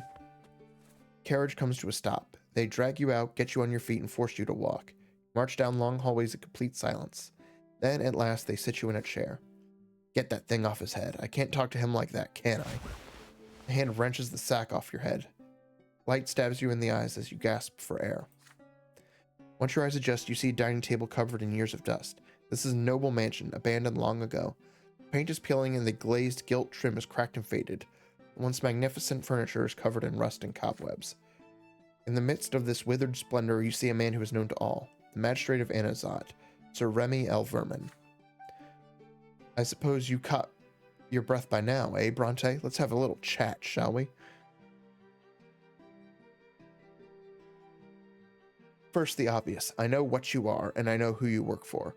I know your family. I have the power to ruin you and your father and everyone else you care about. If anyone ever hears about this conversation, I will crush you before you can blink. But I didn't arrange this meeting just to threaten you. I'm prepared to offer you something. Salvation. A glib smile spreads across Elverman's face. Now let's move on to the meat of our little tete-a-tete. You're in a real pickle, Brante. You will never escape Felipe's iron grip. He will continue to use you as long as you remain useful. In the moment that usefulness ends, he will deem you an obstacle and eliminate you. I would probably agree. I've been looking for a way out. However, I would like you to extend to you an offer of protection. If you help me, I will keep you safe from Felipe and the secret chancellery. I am aware of Felipe's scheme to obtain special authority from the Overseer. The old dog is hungry for power, but I have enough on my plate as it is, what with Elborn's prefecture and Egmont's lesser quorum. Secret Chancellery is supposed to safeguard imperial rule, but instead Felipe is playing a game of his own in my city. Anizotte does not need another man who treats it like a plaything for acting out his utopian fantasies. This is a disaster waiting to happen. If the Secret Chancellery ever gets discretionary powers, no one will ever be able to stand in its way, especially commoners like you. So here's the deal, Brante. You help me rid Anizotte of the Lesser Quorum and all the other rebels and rabble-rousers, and I'll save you from Felipe. I already know that Meyer Egmont and his cronies are connected to your secret network, and knowing the Secret Chancellery, I'm quite certain you've made a note of Egmont's every last misdeed. Once you have enough evidence to put good old Meyer behind bars, or in a noose, bring me everything you've got on him and the other upstarts. Felipe will be left empty-handed.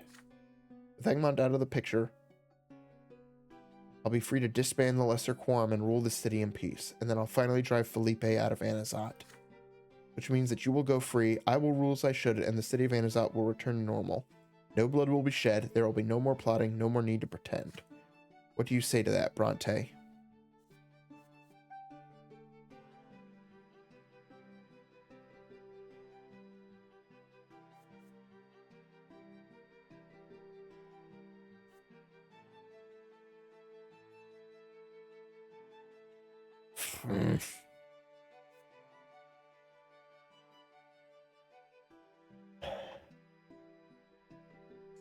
Oh, I'm just so close.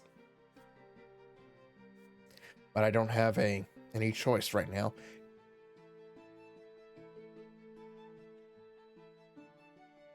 Agree to the deal. Promise to help Elverman get rid of Mayor Egmont in return for his protection against Felipe. A chance to break free from Felipe's clutches to save the city from the Secret Chancellery's ruthless rule to return power to a man who has what it takes to restore order in Anizotte. The way things stand, it seems to be the least bad option. You'll have to go against Felipe. It is the only way. But if he finds out about your betrayal before the time is ripe, no one will be able to save you from him. Stand up and promise to fulfill the Magistrate's request.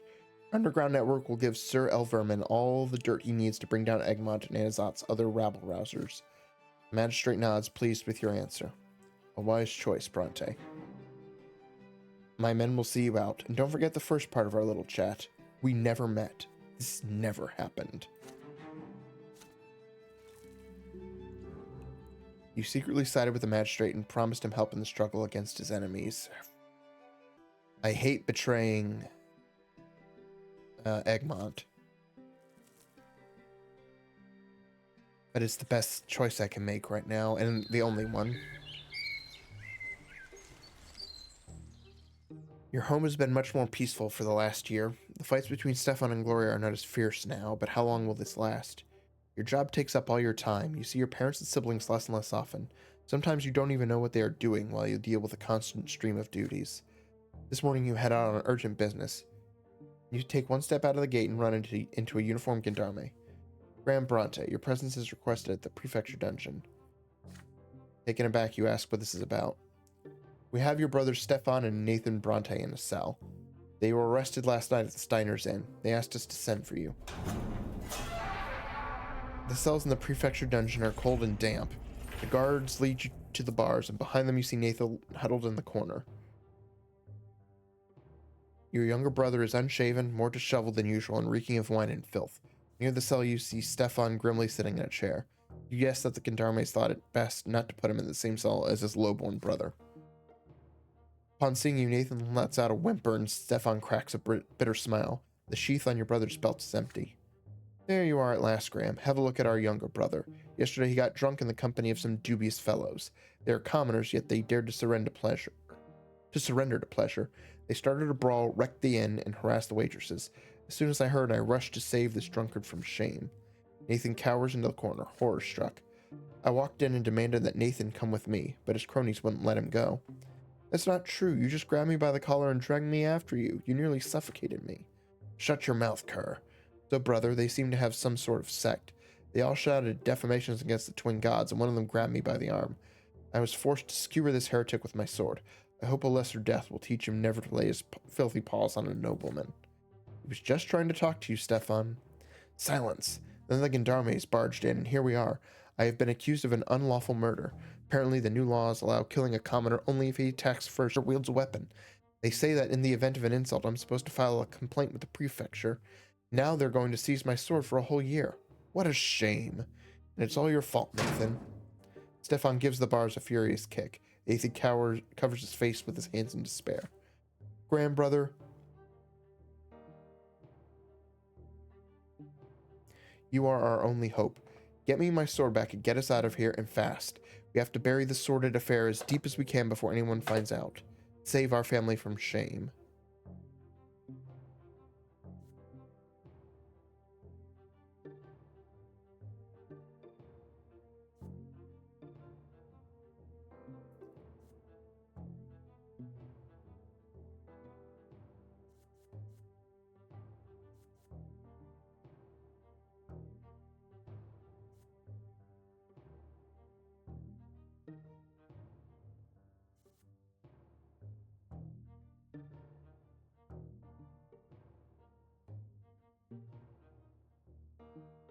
Nathan will get off fairly easily, but Stefan gets the worst of it, and fuck him.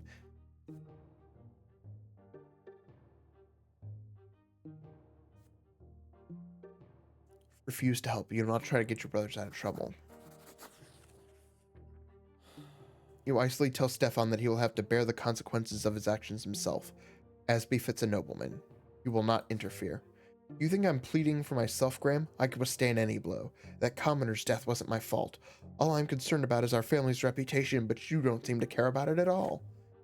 Nathan stares dully at the stones beneath his feet. You turn around and leave. The crime of killing a commoner. Stefan is publicly forbidden to carry a sword for a year. This is when Father and the rest of the family finally become aware of the incident. After the verdict, Stefan spends his days secluded in his chambers. He does not travel or take part in social activities. Your elder brother cannot bear the shame of being seen without a sword.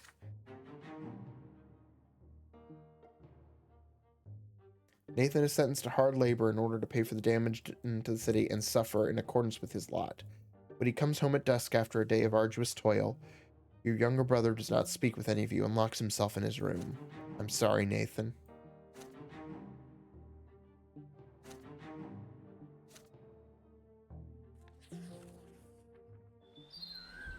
The print shop has been graced by an unusual guest today, a short man of considerable age dressed in the brown cassock of a priest. A smile appears on his round face. Good morning, young man. You must be the owner of this splendid print shop. I've heard so much about you in this wonderful place of yours. You ask the visitor his name. What brings him to your print shop? Ah, yes, my apologies. I am Mark. Father Mark, if you will. There is a certain matter I hope you can help me with. I have learned much during my many years in this world, but alas, our time here is short. And, like everyone else, I will eventually have to face the ruthless scrutiny of the twins themselves. However, I would like the truths that have been revealed to me to live on after I shuffle off this mortal coil, which is why I've come to you. I've written a book, you see, and now I want you to help me print it. I want the largest print run you could possibly manage. The old priest is clearly not giving you the full picture. Why has he come here, of all places? You see, young man, my teachings are a bit bold for a realm that has endured 1,000 years of the twins' tyranny. Oh. Even the new faith sees the truths I preach as excessively blasphemous, but your print shop is known for its, shall we say, open-minded approach. I believe you have the fortitude to appreciate my teachings and the courage to accept my order. Would Father Mark be so kind as to explain his teachings to you? Another smile, kind-hearted and sly, appears readily on the monk's face. But of course, my son, by the will of the twins, it is my lot to preach. How could I refuse to instruct those in need? Here's the fundamental principle of my doctrine. Our gods are shit. We don't need them. They say a tree is known by its fruit. Well, if the twins are a tree, then their fruits are will, love, and law. But their will is arbitrary, their love is cruel, and their law is ruthless. Twins don't know the meaning of the word mercy. All they bring to their world is suffering. Everyone in this world is miserable, regardless of their state or status, and we will continue to be miserable as long as we continue to accept the burden of their divine chains. There is only one path to salvation in this world. Reject the twins outright. You, and only you, must accept responsibility for own life. Forge your own secular law. Fill your heart with secular love. Exercise your own secular will, and forget all about the twins. But what about the hereafter, you say?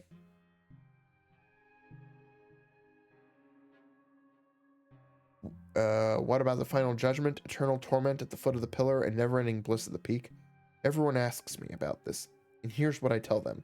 What happens to you in the hereafter doesn't matter, because there won't be any you in the hereafter anyway.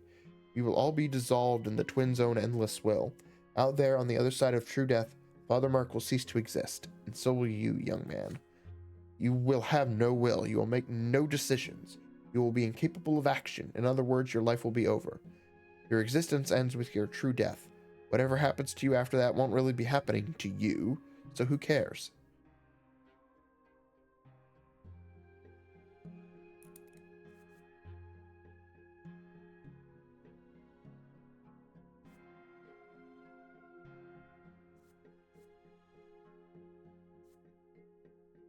So let's all tell the twins to take their bullshit law, their bullshit will, and their bullshit love and shove them straight up their divine asses. Let's cast away the yoke of the gods and live our worldly lives free of their despotic, ruthless rule.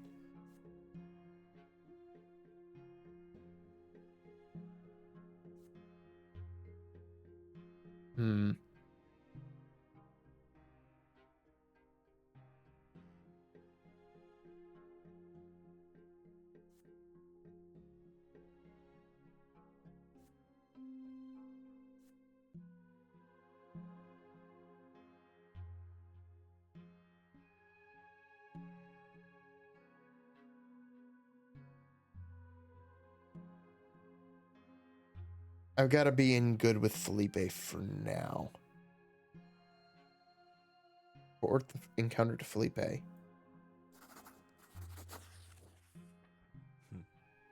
Reject the twins is to deny their law, their will, and their love.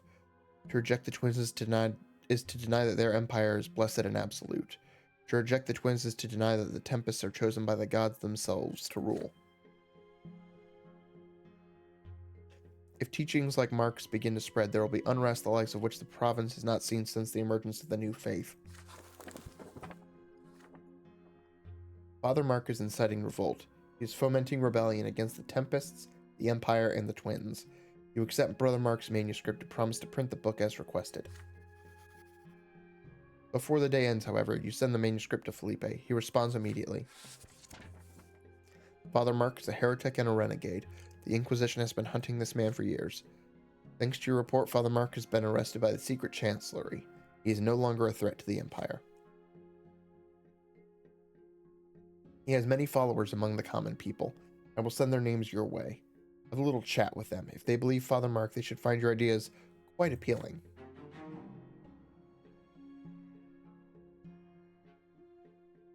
Felipe is right. It takes some time to find the right tact to take with Mark's disciples, but eventually a number of them agree to join the last straw as informers.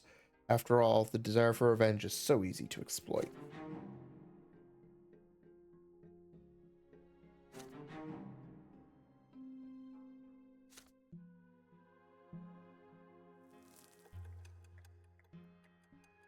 Okay, and this is where I'm going to end it for tonight.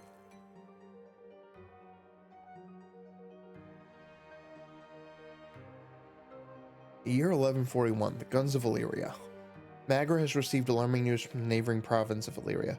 Low-born convicts toiling in the Illyrian mines have revolted against their noble masters. For the first time in many long, peaceful years, commoners have taken up arms. Worse yet, the insurgents had guns and gunpowder, and no one knows how they got them. Gunpowder weapons were banned throughout the Empire as soon as they were invented. The lords deemed firearms dishonorable and unfit for the nobles. Even Legion soldiers are forbidden from using them. But now gunshots were echoing through the mutinous Illyrian mines. The Imperial Legion was deployed to quell the riot. The Legionnaires slaughtered the rebels without mercy, and the uprising choked to death on its own blood before it had even begun.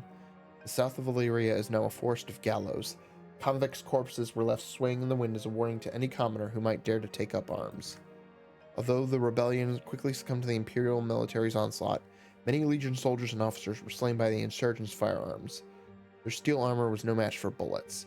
The rioters' weapons were destroyed in a public ceremony, but no one knows who built or smuggled them into the mines. All Imperial overseers soon issued public reminders in their provinces. The punishment for owning a gunpowder weapon is true death by execution. But the Empire is still restless, still anxious. Somehow guns found their way into commoners' hands, only for a short time. Could gunpowder and lead one day endanger the old ways of the Empire? Authorities of Magra fear that unrest may soon spill over here. Due to the double tax, peasant farms and industrial factories are facing harsh times. The province's wealth is steadily declining, but the discontent of the commoners is still held back by the eternal lot that demands they accept their suffering.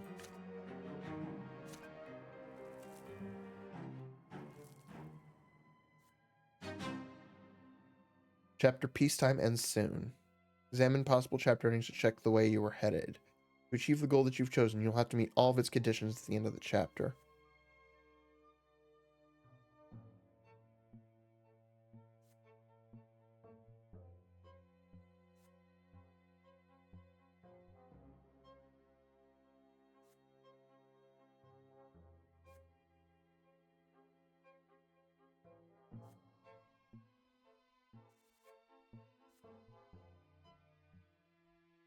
It's either going to be Free City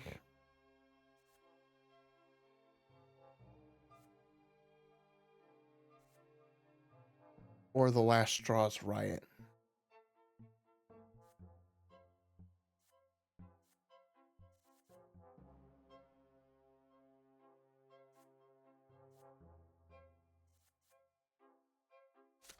Alright, I was going to stop, but if I'm this close... It has been 4 years since Archduke Melanidas and Overseer Tempest first clashed. Each claims the right to collect taxes in the province. Now for the third year in a row, they're collecting their own tax. The province is sinking deeper into poverty. People who've been hit the hardest are miners, diggers, and anyone who owns or manages a mine. When gunpowder first appeared in Magra, mine workers felt hope for a better future for the first time in years, but the bans who followed, and those hopes died.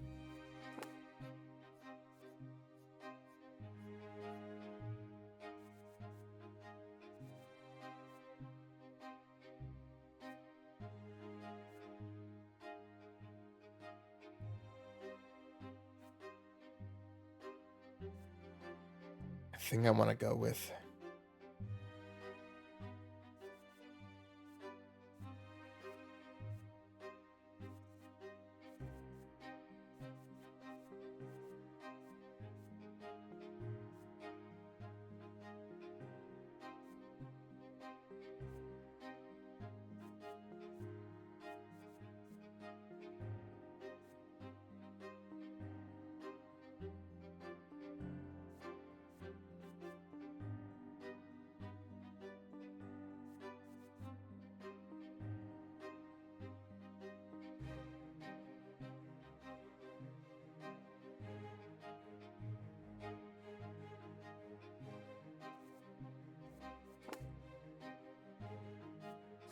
People have lost their jobs, industrialists and manufacturers have lost their fortunes, the silver industry is in decline. Lesser Quorum, led by Meyer Egmont, has been fighting to stop double taxation and reverse the ban on gunpowder for a long time now, but to no avail. Common people blame Magistrate L. Vermon. He has supported the gunpowder ban from the very beginning, branding it too dangerous to be handled by commoners. This friction is throwing sparks everywhere. You have always known that unrest would flare up one day. But oddly enough, it all begins with a celebration. It is early in the morning. You are eating breakfast with your family. Stefan is excited. Your brother has been invited to a ball at the Chancellery. and he has been getting ready ever since he woke up. Magistrate Elverman is a sly man, Stefan. I'd be wary of him if I were you. Some friends in high places can take more than they give. Enough, father. I already know that, but if we ever want to be ennobled by the sword, we have to take advantage of every opportunity that presents itself. There will be nobles of the highest rank there from all over the province. Besides, there's no risk in making Elverman's acquaintance.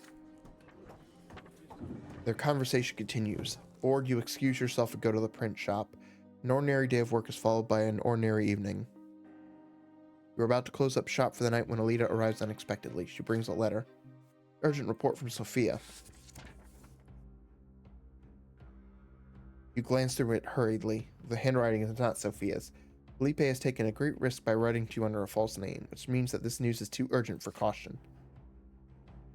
Our informers with Egmont's goons have warned us about a march tomorrow morning. There's trouble brewing. Miners, diggers, and even mine owners are involved. They're coming from all over the province to demand that Elverman lift the gunpowder ban. This march has Egmont's name all over it.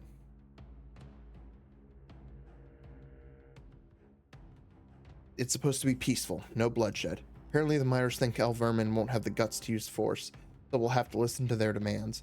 Their plan is to show up during the magistrate's party. They're mad because he's throwing money around while they're all starving. There are several hundred workers coming, and they're fired up. They should get there early tomorrow morning. You have the night to get ready. Let's hope you know how to put this intel to good use. You burn the letter in the flame of a candle. As the paper turns to ash, you weigh your options. Egmont wants the protest to be peaceful, but will he be able to keep the angry miners from crossing the line? Stefan will be at that damn party of his. This complicates matters. Either way, Felipe is right. You cannot ignore this. What will you do during this unexpected protest?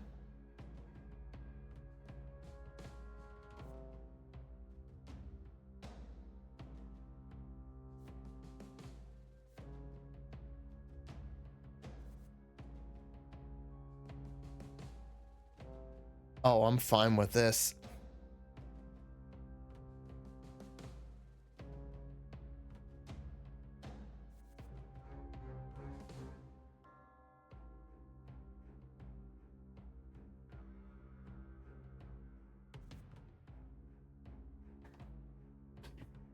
I'm going for it. Inside a full-fledged riot.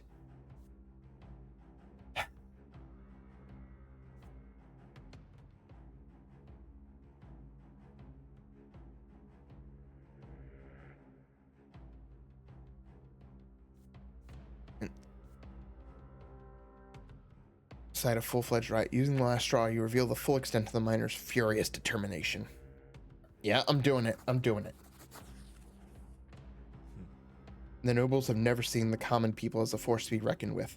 Peaceful protests will be a waste of time and effort. No matter how many miners crowd the city streets, they will not be heard until blood is spilled. This matter cannot be left to chance. You send for Moss and Father Fouad and brief them on the situation. You are going to need a number of the last straw members for this. People who do not mind getting their hands dirty. They need to be ready by morning. You will join the miners' march, and you will be armed. The miners may be planning a peaceful protest, but you will make sure things turn violent.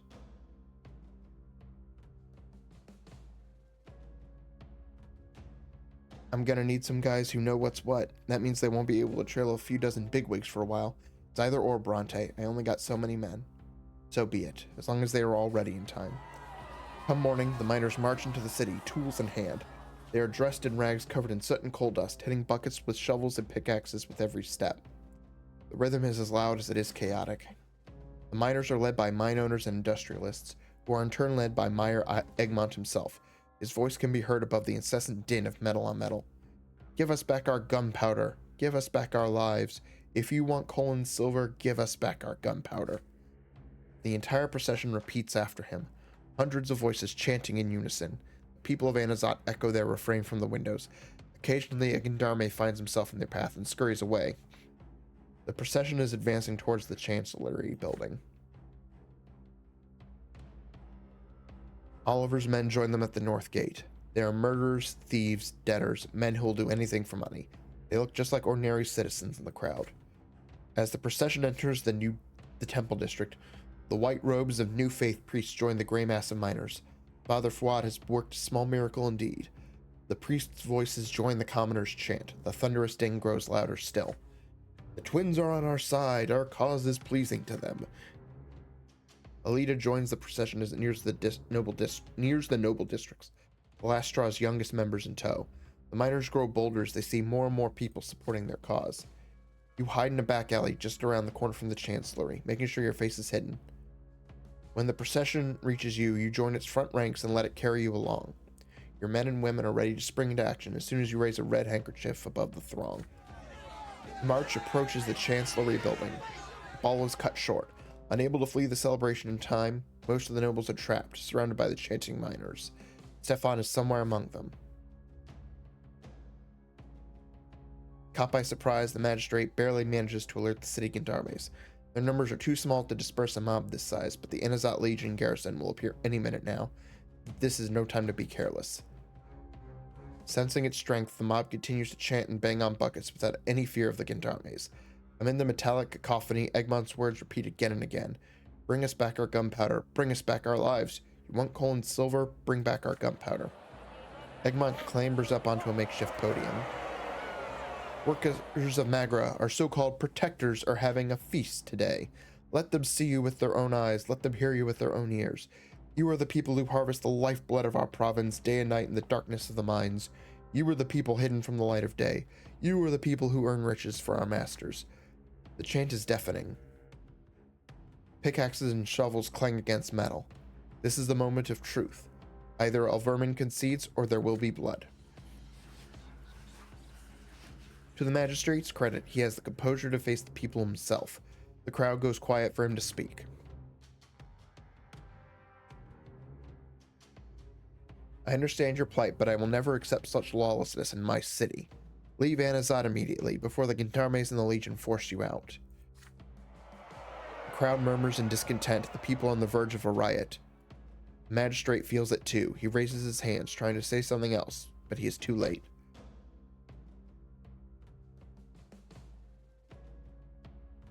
You toss a red handkerchief into the air with one hand and hurl a cobblestone with the other. The heavy rock hits Alverman square in the chest. Spread throughout the mob, Moss and his men scream in union. Get him! The gendarmes soon find more rocks flying in their direction. They try their best to fight back, but your rabble-rousers rush them, followed by the enraged horde. Stop! Enough! Don't do this! But there is no stopping it now. A confrontation is inevitable. Your work here is done. You try to escape the crowd. But, a force of nature now, the mob will not release you. You are only a drop in a sea of humanity, and it washes you away. Soon, the nobles join the gendarmes in a bid to quell the riot. The aristocracy's best draw their swords and fight an uneven battle. Few against many. People push and shove frantically. You are deafened by screams, your nostrils filled with the stench of blood and sweat. Those pickaxes and shovels quickly become deadly weapons. The mob buffets you from side to side as it moves. You barely manage to remain on your feet, even as you stumble over the bodies of those less fortunate. Then, finally, you are almost through the last stream of bodies when you hear an all too familiar voice from behind your back. Not so fast, rebel. Cold steel pierces your back. The tip of a sword sprouts from your stomach. A foot kicks you in the back. You are thrown off the blade and onto your feet, but a moment later you collapse onto the cobblestones. You smash headfirst into the hard stone. Your nose shatters with a sickening crunch. The pain is blinding. Salty blood fills your mouth. And then, darkness. Second death. Impenetrable darkness surrounds you. You stand alone, bare to your very essence. It paralyzes you. You have an urge to cover yourself, to hide. No one should see you so vulnerable. But you cannot conceal the truth in this place. You are bathed in an unbearably bright light. It has no hint of warmth in it. It is blinding. It leaves no shadows in the entire world. It is the light of the shining pillar itself. In this radiance, you can clearly see all your thoughts and doubts, your errors and transgressions, the contradictions that have permeated you since birth. They cover you from head to toe, like rough gray tatters, but they melt away in this light. You are naked. You feel liberated and whole. It is as though all the wounds and cracks in your soul have been healed, making it the way it should be. It is as though the scales have fallen from your eyes. You see the true shapes of things now. These are the laws by which the world abides, the grand design that moves life itself. You tread a path that is barely visible in the blinding light giving shape to everything. In this light, you see the infinite complexity of the world, from the tiniest leaf to the enormity of the empire. This world maintains its balance by virtue of the law that was embedded in it during the act of creation. Ahead of you, two figures are waiting on the path. They are gigantic, many times taller than a man. The elder holds a lash, the younger a sword. The younger gazes at you sternly, coldly. You kneel obediently before him and lower your head. Hold on.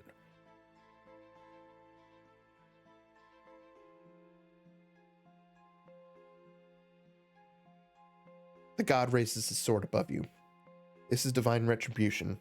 There is no law without it, nor can there be. Every action has consequences. This is what shapes the world, makes its very existence possible. In this moment, beneath the gaze of the merciless god, you comprehend the law that binds the entire world together. Which manifestation of the law will you live by?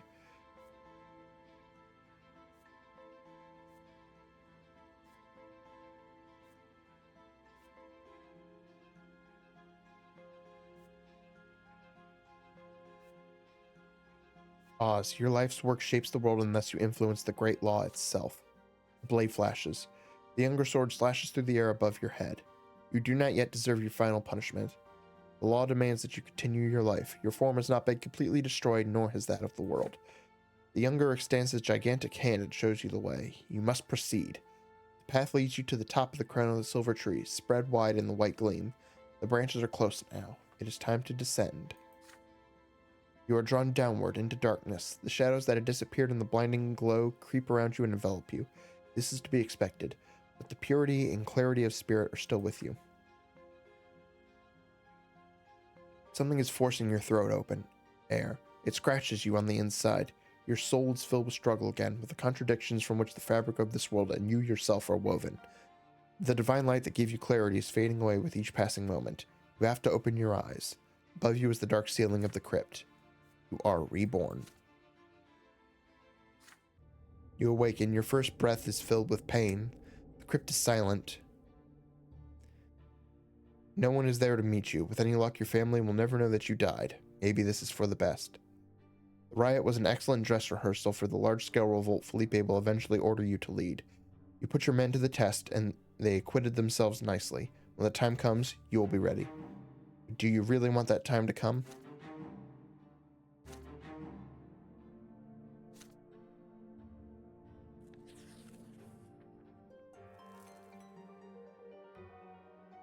The procession to the tree. A holy day is coming, a day when the entire empire thanks the twins for the silver tree, a sign they left behind as a reminder of their eternal presence in this world. This momentous occasion is especially important for Anizotte, but the clergy cannot agree on how best to celebrate it. Father Leonard has called for all worshippers of the twins to approach the temple of the silver tree and kneel before the sacred relic, but the old clergy balks at the idea of Leonard and the new believers leading the ritual. The day has come. An immense crowd is moving in a procession toward the temple of the silver tree where Father Leonard awaits, but an inquisitor by the name of Jean stands in their way. She strikes a defiant pose. Confronted by a member of the Holy Order of the Inquisition, the procession reluctantly stops. People turn back. Those who attend Leonard's rite will succumb to the new faith. Those who reject the lots will defy their divine design. You are about to bring the wrath of the gods down upon us all. Open your eyes, go back to your homes and pray to the twins. The procession wants to move, but the people are confused, till Father Leonard himself walks out of the temple to meet Jean face to face. People of Anizotte, no one has the right to deny you the sacred ritual of worshipping at the tree. Not even the Inquisition. Is such a denial not more likely to provoke the wrath of the twins? The Inquisition must know that the new faith does not seek to challenge or defy the twins. We are merely trying to correct the mistakes of those who came before us. We do not anger the twins, we merely vex those who refuse to accept the dawn of a new age. Jean finds herself between a rock and a hard place. Seeing that she has no other choice, she lets the procession pass. The new faith's numbers have swelled of late. It cannot be stopped now.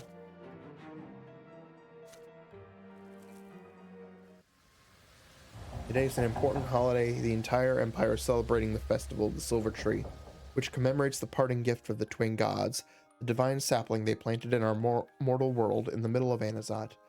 The families of the city spend the day in peace and quiet, contemplating the divine roots that join all together all people, their bloodlines, and the entire empire. Mother always oversees this holiday. The day before the festival, she seemed to have shaken off her usual apathy and engaged in the preparations with excitement. It was as though her illness has loosened its grip. Mother gathers the entire family for the holiday meal. Father is in high spirits today, sharing jokes with you and Nathan. Stefan is trying to suppress an atypical agitation. Gloria is the last to join you at the table. She is wearing new breeches with high stockings and a yellow vest. Gloria, you're wearing men's clothes again. No, Mother. I'm wearing clothes women are forbidden to wear. Father gives Gloria a stern look. Stefan rolls his eyes but says nothing. Suddenly Nathan speaks up. A few days ago in the market, I saw a grocer dressed as Overseer Gaius Tempest. He had a huge carrot for a scepter. He got a sound drubbing, of course, but until then it was quite a hoot. Everybody laughs at the ridiculous story, relieved. Even Gloria has a smile on her face when she sits down. The feast commences. Your home finally feels warm for a moment. It wasn't so long ago the four of you couldn't even reach up to this table. First word you said, Gloria, was, "Gimme." Nathan used to cling to my skirt all the time, almost tearing it, and you, Graham, you couldn't talk at all yet. But your piercing stare was so expressive, it felt as if you were talking to me. Mother looks at Stefan and suddenly grows quiet. When I met Stefan, he was already 3 years old. He was so serious and a smooth talker to boot. I remember that he had a music teacher, but he was too shy to play in front of me, so I used to listen from the next room. Stefan's face twitches. Your elder brother rises and moves to the old harpsichord. His fingers fly gracefully over the keys. A melody fills the house, melancholy and sweet. The last note lingers in the air. Then silence falls. The family is awestruck. Words fail you all. Who wrote that? A nobleman from the capital, between drinking a glass of wine and beating a servant? Your sister's cutting remark puts an end to the warm, cozy atmosphere. Stefan calmly turns to face her. No, it was I who composed this piece of music. It is called Mother.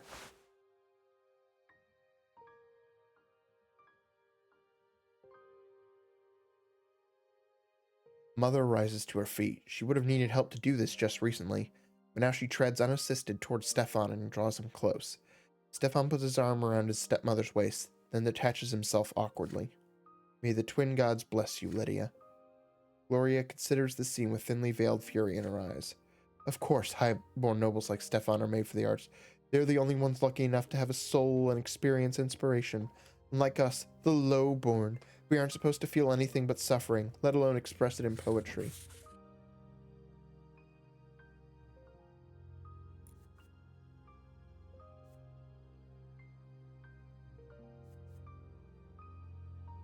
Everyone notices that Gloria is clutching pages filled with writing, her poems. Your sister casts a mournful glance at the family and her eyes rest on you.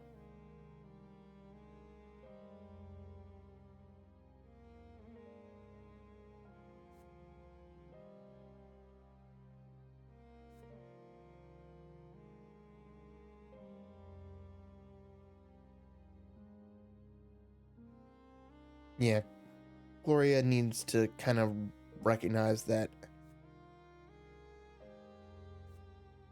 they're people. Stefan is a person too. They're all people. He wrote something. He wrote a piece of music. It was from his heart. Let him have this. This one time. Appeal to Mother. You walk up to Mother, take her hand in yours, and whisper in her ear. It's time for her to interfere and save the family celebration. Mother nods understandingly. Gloria, my dear child, since you were little, I taught you to care for your soul. But if I failed to convince you, please think about the family that took us in. I implore you, do not take on noble activities. Do not infringe upon the divine order.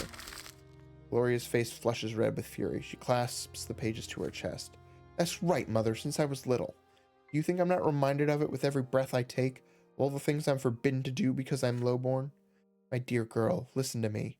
There is more to life than you and your aspirations. You are a member of the Brante family, and our family is part of a greater universe. Your actions affect us all. We are not isolated. We are being watched by the city, by the empire, by the twin gods themselves. I'm not allowed to bear your name, but I still have to bear all the responsibilities that come with it. What hypocrisy. Gloria runs out of the room, outraged and tearful. The family is left dumbfounded. Finally, Stefan speaks. I hope, Lydia, that you could still make her see reason. Okay, yeah. You had a good moment and you had to ruin it. Your words were wise. Let us heed them ourselves. The celebration continues despite Gloria's absence.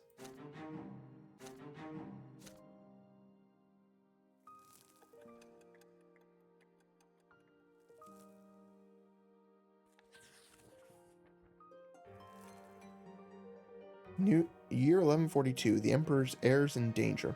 News from the capital quickly reaches every corner of the Empire. Jarian and Flavius, the heirs to the throne, have left the Emperor's palace for the province of Monia, which is ruled by Great Chancellor Agarius Monrogue. The Great Chancellor has accused the Emperor's court of harboring malefactors conspiring against the imperial heirs. This is why he has offered them shelter and safety in his own impregnable citadel. Common people are particularly worried by the news. They take it as the sign that the Chancellor is seeking to solidify his power by holding the heirs hostage. If this continues, Monroe could coerce the Emperor into revoking the imperial law, thus depriving the common estate of any and all rights. All hope for reform in the Empire has vanished. From farmer to rich industrialists, the commoners are growing desperate. In your province, the authorities are trying their best to put the people at ease. The magistrate of Anizotte makes a speech from his balcony to the excited crowd below. Trust in your emperor, good people. The imperial heirs are the future of the great Tempest dynasty. The emperor has made the wise decision to send them far away from the scheming court. Great Chancellor Monroe will take good care of them and keep them safe. All glory to the Empire. All glory to the Tempests.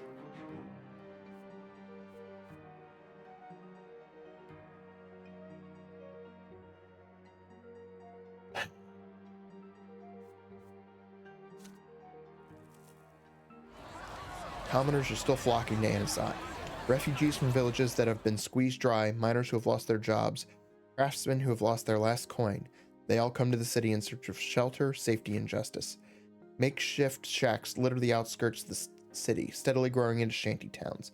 Every day, the people of Anizotte see more men and women hanging around the streets looking for work, leaving their children in the care of the most infirm and elderly of the refugees.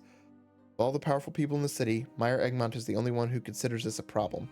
He's ordered several of his warehouses to be converted into shelters and begun distributing bread to the refugees free of charge.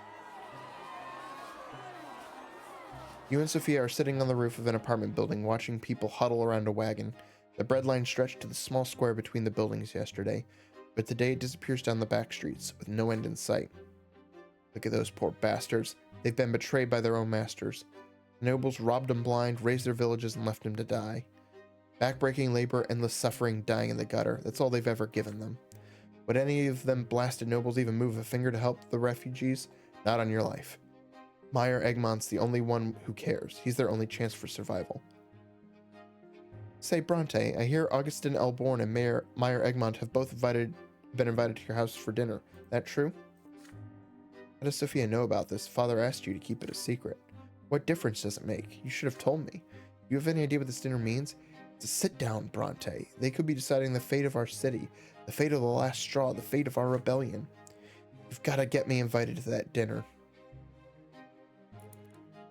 Tell him I'm your friend, your fiance, your lover. I don't care.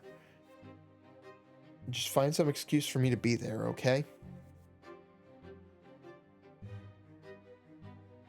Yeah, I want to get unrest up.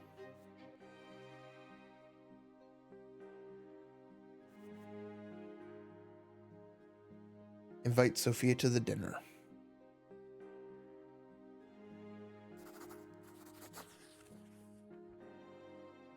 Of course Sophia can come to the dinner tonight, but she is going to need a proper outfit. No worries, Brante, I can behave in a noble society. Time for the dinner party arrives. The Brante house prepares for guests. Cannot remember the last time your entire family got together like this. Okay, what are...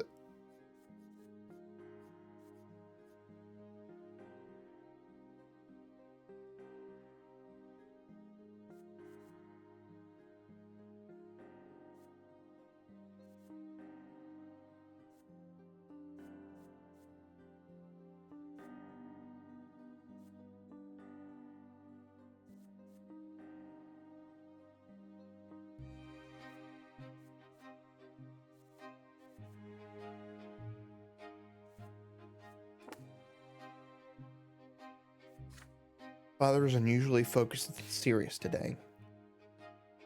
Mother is wearing father's wedding gift, a precious brooch adorned with gems.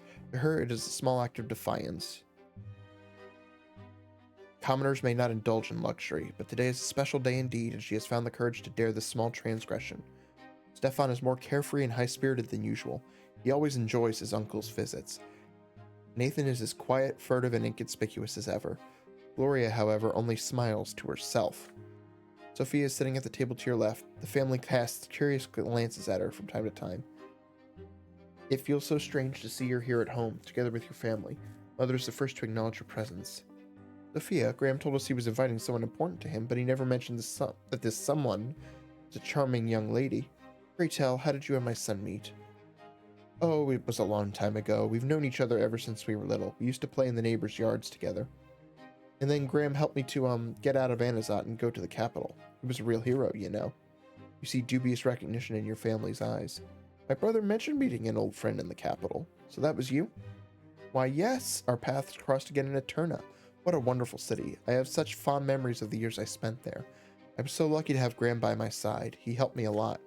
That's so. Then I don't suppose you could shed some light on what happened to him there. What was my son doing in Eterna all those years? He came home with a small fortune, but refused to tell us where it came from. I'm afraid I don't know much about that myself. All I could say is that I was fortunate enough to introduce your son to a very important man. Graham proved himself and earned the man's patronage. Well, I certainly hope this man was a decent, honorable nobleman, not some upstart commoner with deep pockets like that Egmont. Stefan, could you please refrain from such remarks while Egmont is here, if only for my sake?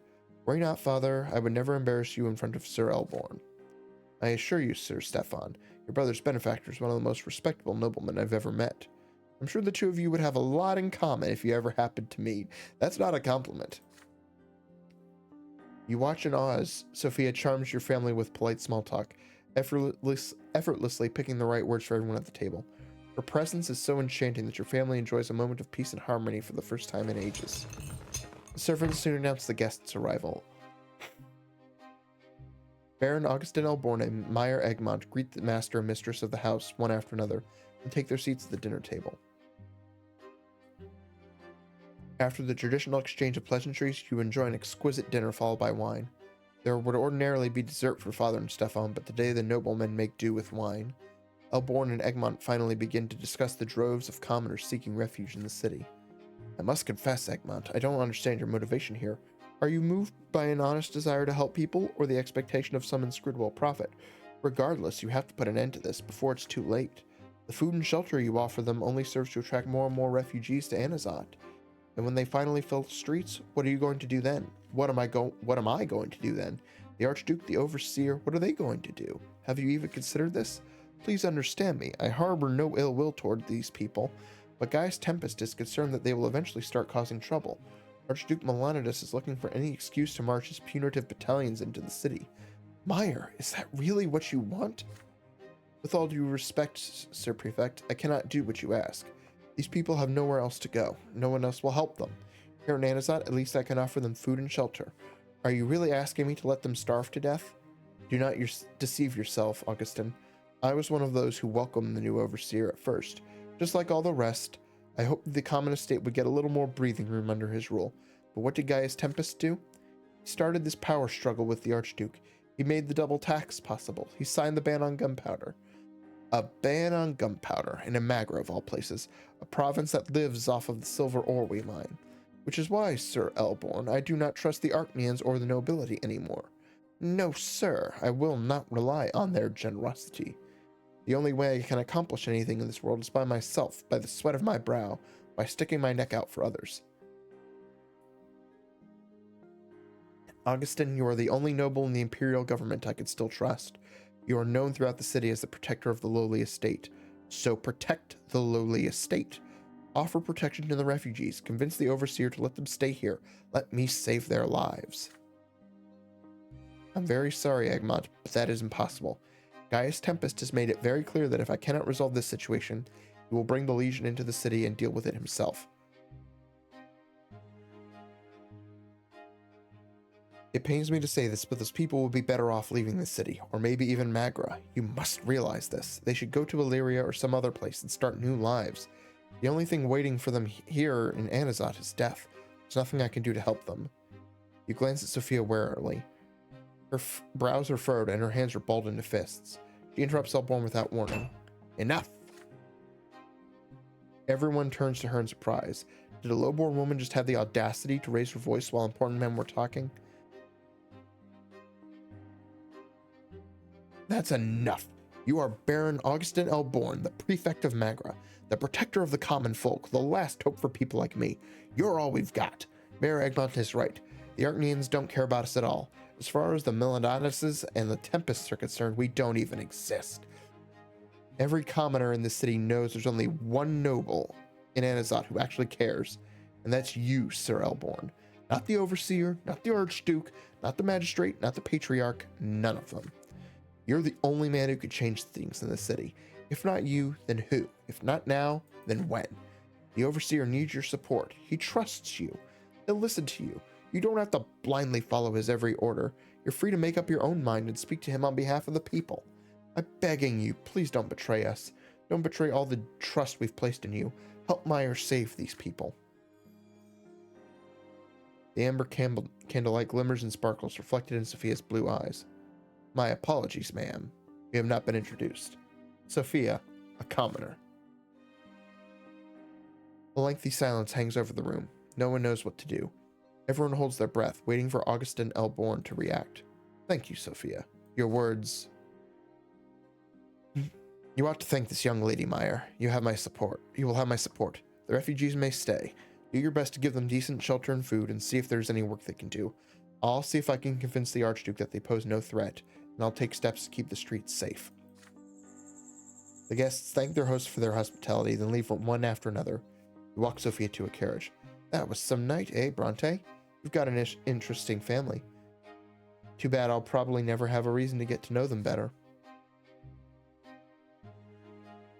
The next day, Augustin Elborn makes a statement to the people of Anizotte. The prefecture and lesser quorum have reached an agreement.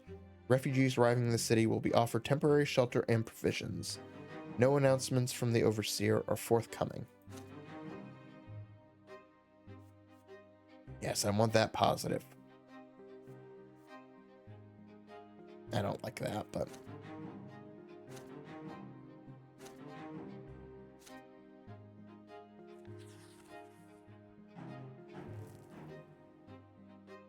A moment of respite. This event is the consequence of your previous actions. You work for the day is finally done. You hurry to the family home where peace and tranquility dwell again at last. Still, you have grown used to the idea that this peace could be disturbed at any moment. As you enter, Father walks down the stairs to greet you, smiles happily and warmly. Graham, my dear son, you're spending so much time at work. Look, you could barely stand. You need some rest. Please stay at home with us for a while. Surely your work can wait. You've earned yourself a moment of respite. Consider his words for a moment and agree.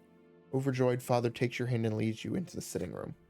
Spend several days resting in the family home, where your troubles are distant and your family is close. They tell you their news. You carefully share yours.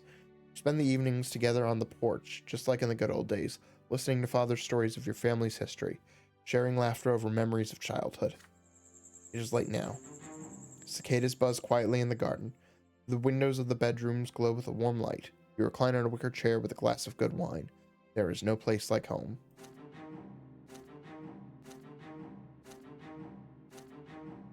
Ooh.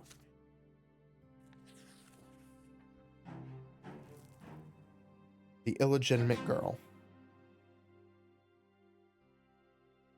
Gloria, greater than one, Stefan Brante, not involved in the secret plot. Oh. Your home is quiet tonight.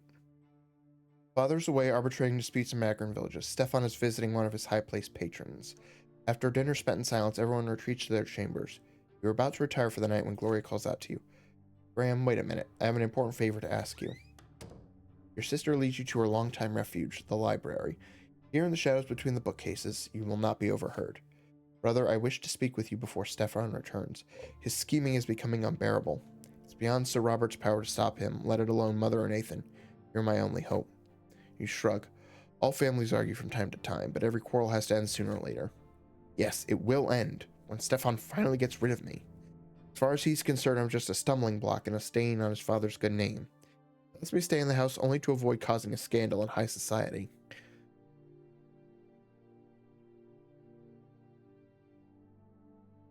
But as soon as the Brontes get his precious nobility of the sword, I'll be out on the street in the blink of an eye. Graham, you don't want for me to get kicked out of the family, do you? Please help me. I need to convince Sir Robert to adopt me and make me legitimate. After that, it won't be so easy for Stefan to dispose of me. And then I won't bear the stigma of being a bastard anymore. I know Sir Robert would agree, if only by virtue of the love he has for our mother, but Stefan is standing in his way. Tell me, will you help me?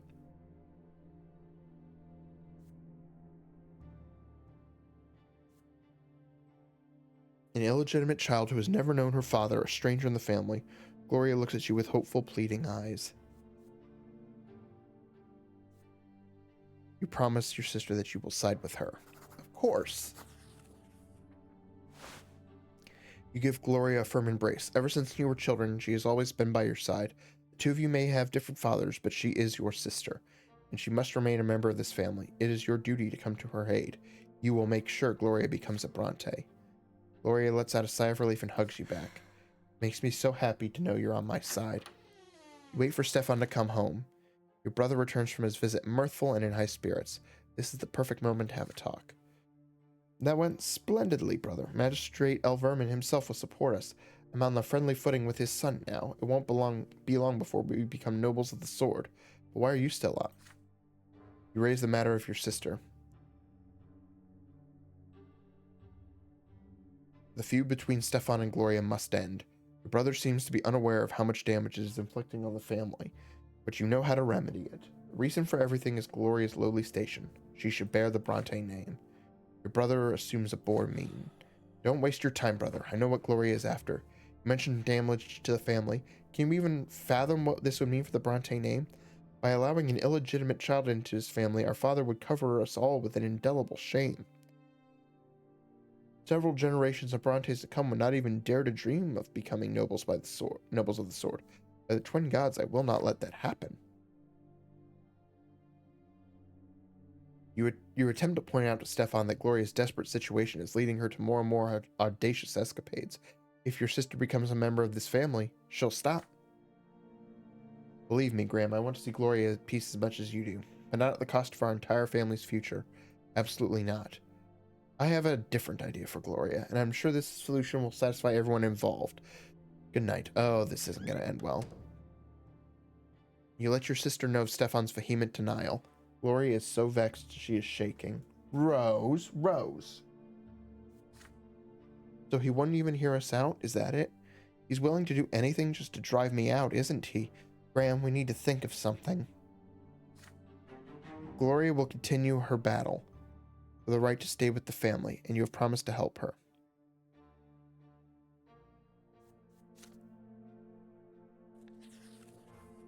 Sweetie, hey Rosie. Felipe left Anizotte for the capital last night on urgent business. He gave you both direct, unambiguous orders before he left. Cease all activity and wait for him to return. Month of freedom, an entire month of peace. Is this real? Can you finally stop and catch your breath? But unfortunately, you do not even get to enjoy the thought of freedom for long. As noon approaches, Sophia appears in the door of your office. She has risked a visit in the middle of the day. This must be urgent. What brings her here?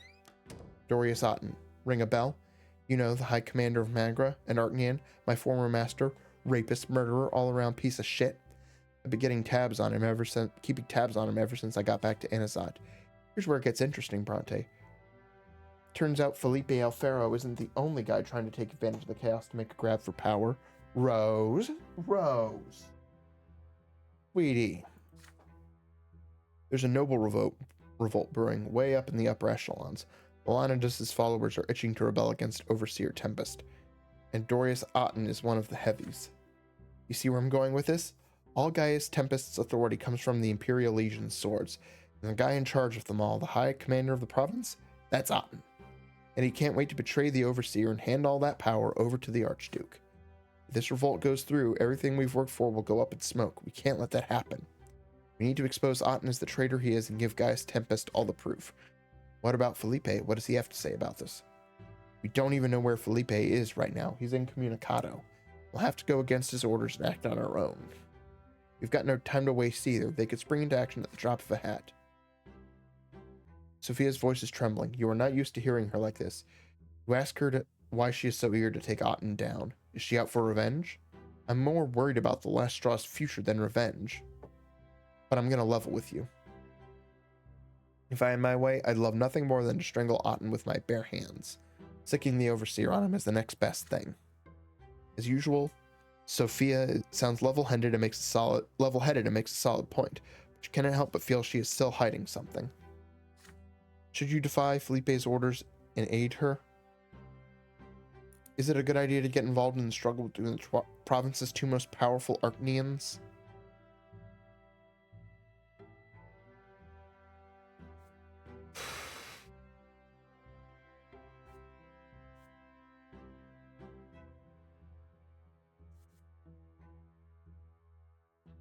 Ask her to explain herself. You'll put your faith in Sophia as long as she trusts you in return. Of course you will help Sophia with this, but she is doing herself a disservice by keeping her friends in the dark. Before you go through with all this, you would like her to explain it all to you. Sophia's eyes narrow as she studies you, pondering your words. You remain quiet, giving her time, trying to breathe as quietly as you can.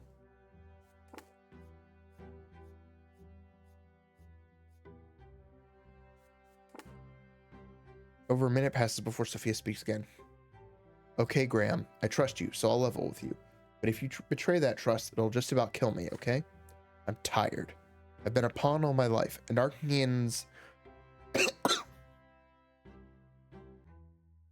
maidservant, a witch with no will of her own, stuck in prison. A toy in Felipe's hands, a tiny insect of the divine design. I'm just sick of it. I'm sick of being a thing. I'm sick of having owners. I'm sick of following orders. I'm sick of being used for someone else's goals. Well, I'm done. You got that? I'm done. We're doomed, you and me. You're not deluding yourself on that account, are you? Felipe's gonna see us hang, just like he did the Lotless and Eternal. We'll stay alive as long as we're useful. No amount of loyalty to the secret chancellery could save us. When he finally decides to get rid of us, I'll be ready. Doris Otten, you know. He's the worst Arachnian of them all. I was his maidservant for years. It was the worst thing that ever happened to me. Ever. Worse than the House of Humility. Way worse than now. And now Otten is scheming to betray Gaius Tempest. Just one of his many plots, business as usual. And the thing is, he's never had to pay the price for his own schemes. Other people did. Kids who lost their homes, who had to slave away for scraps, and their fathers hanging themselves from despair. Sophia's voice trails off. She rummages around in her pocket, stuffs a hearty pinch of tobacco into her pipe, puffs out a cloud of yellowish smoke. Then she continues, her voice a calm, lifeless monotone. Now I have a chance to end it all. If it means putting my life on the line, so be it. Because we're doomed, see? The moment I realized that, I became free. If I can make this world better, I'm gonna try, and I'll keep on trying until I drop. And you're with me, Graham. That means a lot. For the next 10 days, you watch Otten's house, memorizing the guard's schedule, studying the layout of the mansion, planning escape routes, until finally you have the opportunity to act. Rose. No, sweetie. No. When night falls, the two of you go there together. There's a carriage at the gate. It looks all too familiar. Is there a guest at Otten's mansion? Who cares? There's no turning back now. There's no time. You climb over the tall stone wall and disappear into the dark garden. Sprawling shrubbery conceals you. Perfect timing. A few seconds later, two night watchmen turn the corner, about to walk past. Sophia's eyes flare with burning yellow light. The guards fall into a deep sleep and collapse on the spot. Drag them into the shadows. Once you have their keys, your dagger finishes them both off. The bodies dissipate. Two lesser deaths. Once inside in the mansion kitchen, you prick up your ears.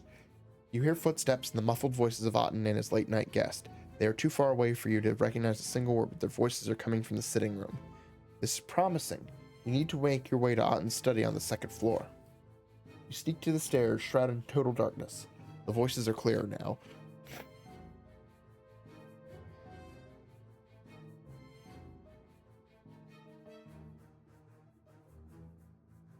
You're trying too hard to please both the overseer and the Archduke Magistrate. You ought to stop that before you lose your seat to someone else. Unless you side with the right people, that is. Sir Otten, I wholeheartedly share the Archduke's anger. But a revolt? The city will suffer immensely. So you're just a coward then, human? You've wasted enough time on this. You sneak to the upper floor and conceal yourself in Otten's study.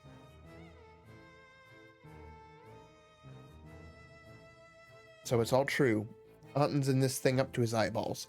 We're almost out of time, Graham. Look for papers, anything with the Melanida's seal on it. We're gonna put the screws to this prick. The two of you hurriedly rummage around in bookshelves, drawers, and cabinets. Any note or letter you find that seems even remotely useful, you stuff in a bag. The floorboards creak. The footsteps grow louder, closer. The window!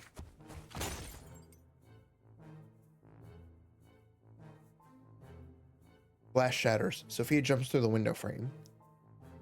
The door behind you slams open. Otten dashes into the room with inhuman speed. He grabs a sword from the wall and rushes at you. Out of options, you leap outside just as cold steel slices through the skin on your back, but you're already falling. Sophia helps you to your feet. Don't let them get away!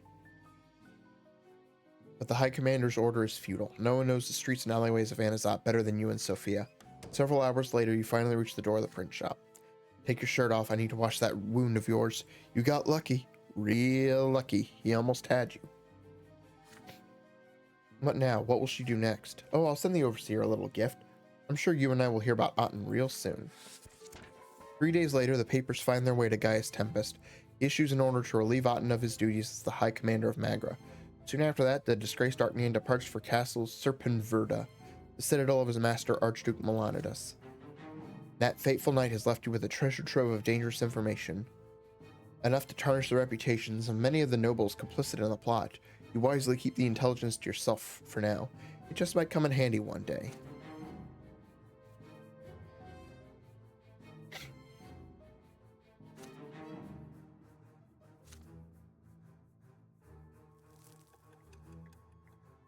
Okay.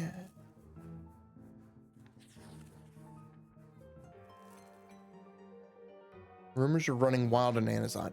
People say that a mysterious clandestine society called the Last Straw holds the entirety of the city's seedy underbelly in its clutches, with men in safe houses all over Anizotte, plotting and scheming against the nobles and the rulers of the province.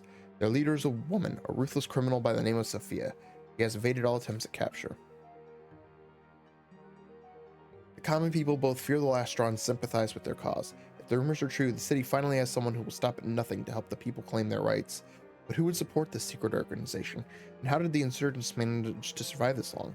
No one in the city knows the answers. Magistrate Elverman must assuage the people's fears once again.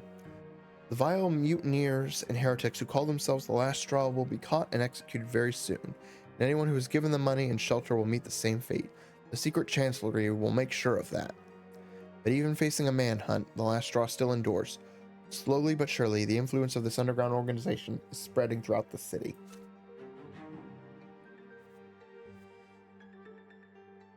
Ooh, hoo, hoo, hoo.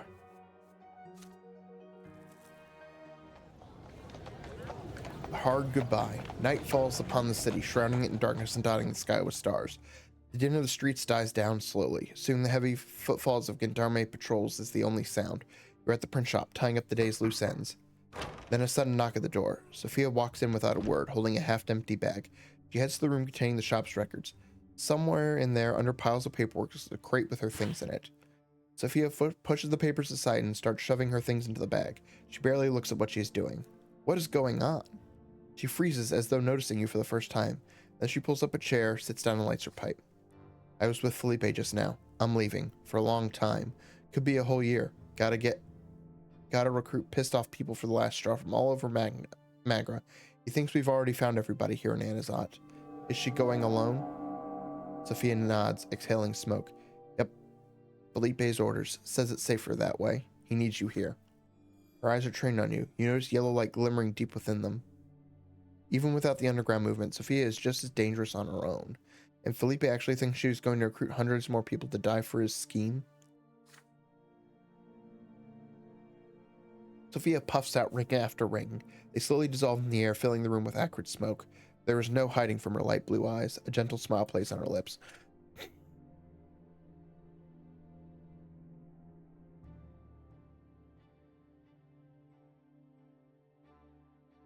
Just don't botch the whole thing while I'm gone, okay, Brante? You nod. An awkward silence follows. Deep inside Sophia's pipe, a red spark flares back to life again. She knew you would be at the print shop alone tonight. Did she really come here just to tell you this? She does not look away.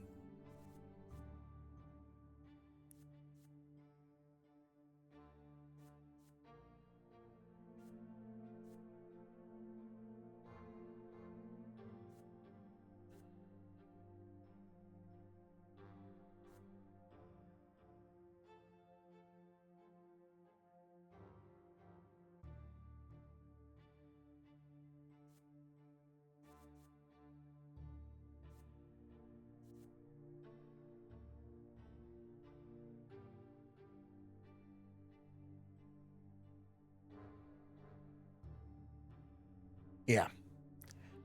You profess your love for her and ask her if she feels the same. You take a moment to think, then sit next to Sophia. After another pause, you finally speak your mind. You have had this feeling ever since you were a child. You have tried to fight it, tried to ignore it, but it was all in vain, and now there is no reason to hide it anymore. You remember every moment you spent together, the games you used to play, her escape from the city, your chance encounter in Eterna. You have both experienced plenty of misfortune in your lives, but you are still happy because you have always been together. And then you say it. I love you. I will always be there for you. I will keep you safe from the rest of the world. There is nothing I will not do for you. Sophia freezes, as though she has forgotten how to breathe. She interrupts you in a hushed whisper. Why are you... This can't be happening. This isn't real. It's never real. Nobody stays. Everybody leaves one way or another. I'm leaving right now, and then you'll leave me too. You get down on your knees before Sophia and kiss her tobacco-stained fingers. You embrace her with great care, holding her close, stroking her hair. No, you will never leave her. Not ever. Her back grows stiff, but then Sophia's shoulders begin to shake. She is crying. Crying. You never thought it possible. You wipe the tears from her eyes. She holds your face in her hands and kisses you on the lips. There is nothing to say. She feels exactly the same. You cannot stop. You do not want to stop. Your head swimming in a blissful daze, your mind all but gone, dissolved in those kisses. The warm caresses so gentle, the whispers so soft and sweet, the beating of your heart, the sound of discarded clothing falling to the floor. She is so vulnerable, so amazingly, impossibly defenseless. You never thought she would open herself to you like this, and yet here she is right by your side, smiling and crying, laughing and kissing, touching and caressing, looking at you so tenderly all at once. The night lasts an eternity. You are with her. She is yours. The sun rises. She has to leave. You could barely force yourself to let her go. Your kisses follow her to the doorstep. You promise to wait for her. You swear to remain by her side until the very end. Just before the door shuts, Sophia gives you a sheath containing a misery cord, a long, slender dagger. Here, it's for you. May it give you strength. You can do anything. I know it. It's just the way it is. That was amazing, Graham. The memory of our night together is the most precious thing I'm bringing with me. It'll tide me over until I come back to you. Take care, and don't be afraid of nothing. Our cause is just. She gives you a long, slow kiss, then leaves at last. The door closes quietly behind her. The last straw is on your shoulders now, but you are no longer alone.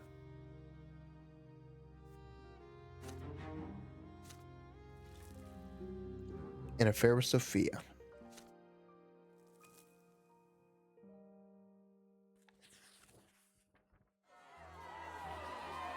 The unrest in Magra is growing by the day. More and more commoners flock to the streets and squares trying to make their voices heard by the nobility. The crowds have become too large for the gendarmes to disperse. They can no longer be ignored. For the first time in years, the ruling estate seems to have seen the people for the terrifying power they represent, and they have decided to fight fire with fire.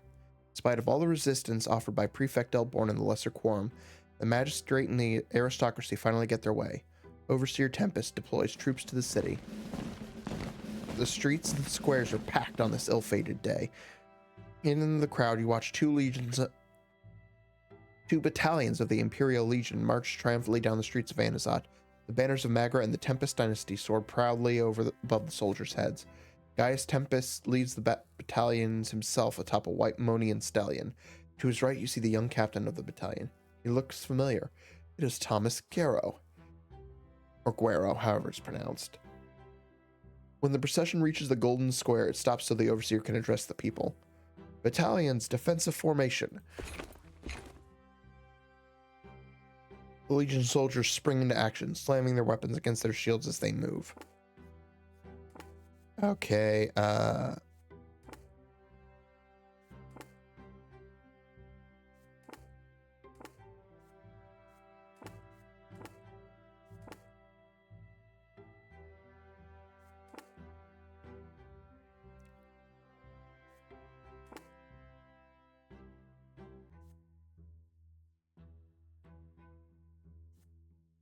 where?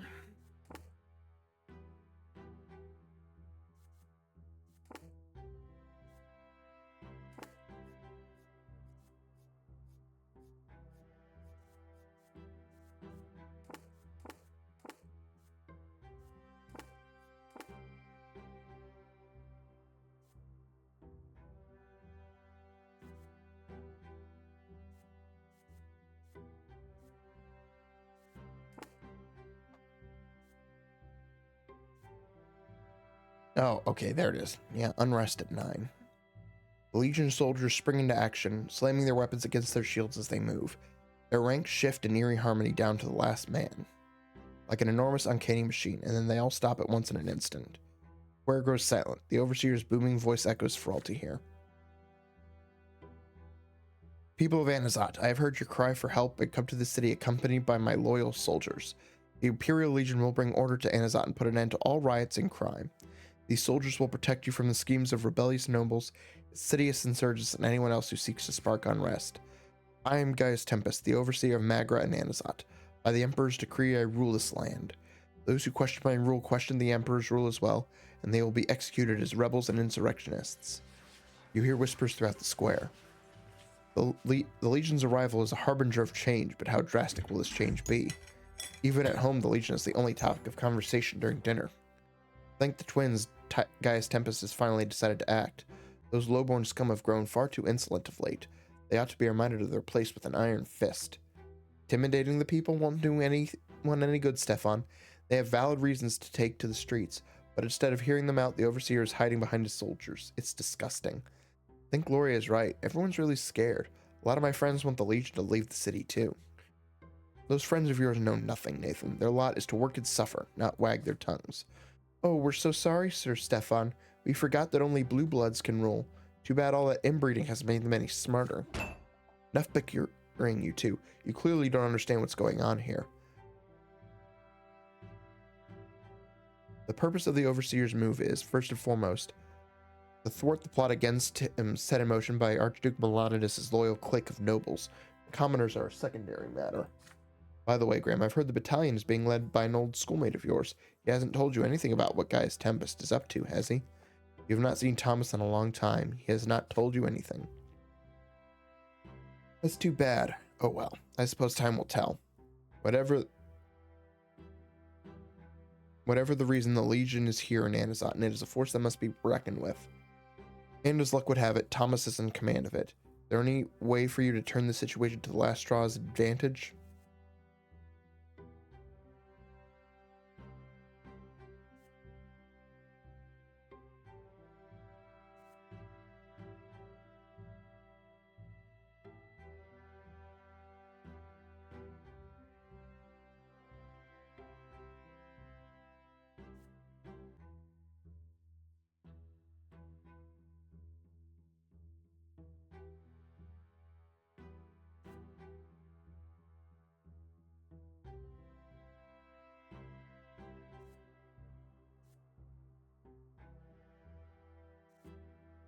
Use Thomas. You ask him to violate his order and let the people protest, despite the risk of incurring the Overseer's wrath.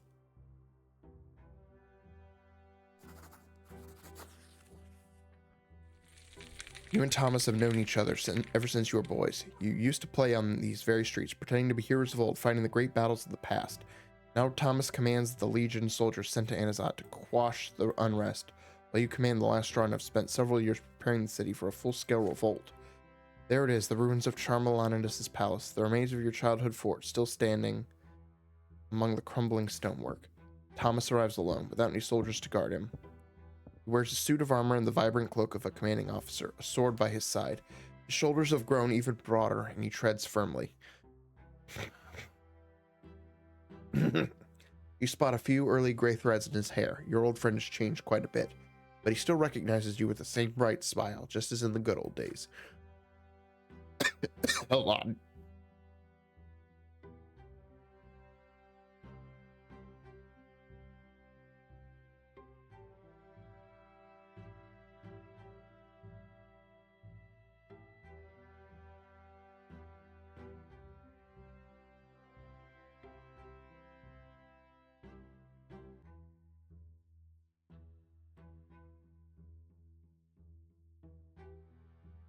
Okay, when they told me that it was almost over, I thought it was going to go on for not much longer. So after this year wraps up, I'm going to be done.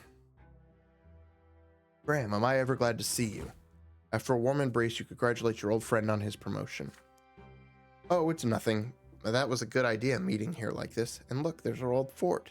Can you believe it's still there after all these years? Feels like a dream whenever I'm back in Anizotte. So much has happened. I've become a nobleman, joined the Legion, got promoted to captain, but everything here is still just as it was. Even those old wooden planks we lugged all the way here are still standing. You interrupt Thomas's reminiscences. This is no time for nostalgia. You have something important to discuss. Thomas's face grows serious. I'm listening, Graham. I'll help if I can. It is not about you, you explain. You want Thomas to hear you out. Not as a battalion captain, but as your old friend who grew up right here on the streets of Anizotte. The power struggle between Gaius Tempest and Tarquinius Melanidus has starved Magra and shattered the lives of many of your friends. The people at their end are at the end of their rope. They cannot live like this any longer. They will never stop protesting because their only hope is to get the overseer to listen to them. The protesters are not a handful of insurgents, you tell Thomas. No, they are all people he has known his entire life. They are only protesting because they have no other choice. If the Legion soldiers try to stop them, there will be blood. Thomas will have to slaughter his own people. You do not want this for him. You do not want this for the people of Anizotte. That can't be, Brante. What do you mean the overseer isn't listening? That's why my battalions are here, to bring peace back to the people. Show them the overseer cares about them and wants to protect them. Thomas has been away from Anizotte for a long time. The people have grown desperate. They now see Legion soldiers as enemies rather than protectors. Sooner or later, they will clash. The only way to prevent bloodshed is for the Legion to allow the people to be heard by the overseer. And the more people assemble, the sooner he will hear them. What are you saying? How can you ask me this? I'm here to stop that from happening. If I go against the overseer's orders, why, that's treason. Do you know what they do to traitors? They'd hang me without a second thought.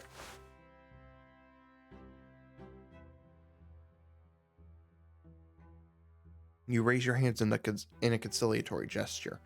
Obviously, you don't want your friend to be punished, but some things just have to be said.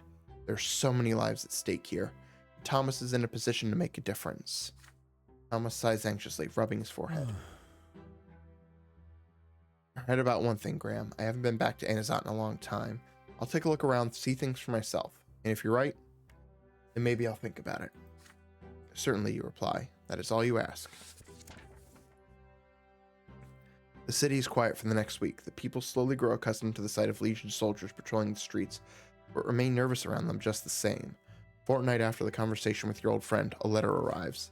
Dear Brante, you will write. I spoke with my friends and family, acquaintances, simple folk, and it's true. They've got nothing left but hope. I also met with nobles, including the overseer himself, and none of them even want to see how they're driving the city off a cliff. I'm a warrior, not a butcher. I will not allow the Legion to silence the people with steel, no matter what. It is time to act. A sea of people fills the Chancellery Square. Legion soldiers stand between the mob and the Chancellery itself. Thomas's vibrant cloak flashes here and there behind their backs. They stand with their shields together, but their spears are pointed upward rather than at the protesters. They do not take a single step toward the crowd. You personally instructed your comrades to make sure the gathering remains peaceful, but you are still terrified to see so many people amassed in one place. You cannot see Alida or Fuad or Oliver, but you hear one voice after another begin shouting from various parts of the mob. More and more voices join the chant. Legion out of Anizotte! Legion out of Anizotte! Legion out of Anizotte! The Legion battalions remain frozen in place like stone statues. They do not let the commoners reach the chancellery walls. They do not disperse them either. An hour passes like this, then another. The chanting dies down, only to begin again and again. Father Fuad's speeches keep the mob on the edge. Oliver's paid barkers do their job. Alida's voice stokes the fire in the hearts of the young, but the people are getting tired. Did you miscalculate? Has the overseer left the city for the day? The chancellery doors swing open. The overseer is here after all. He raises a hand and a shiver runs through the horde. The square falls silent. Good people of Anizotte, your voice has been heard. In the name of the Emperor, you have my word that if you all leave this square quickly and peacefully, my battalions will vacate the city. But if any of you are still in this square, 1 hour hence, my battalions will restore order. Once the overseer finishes his speech, he turns around and disappears inside the chancellery. Silence follows. For a brief moment, the people are dumbstruck. Then they begin to disperse. Their elation grows. They have been heard. They have won.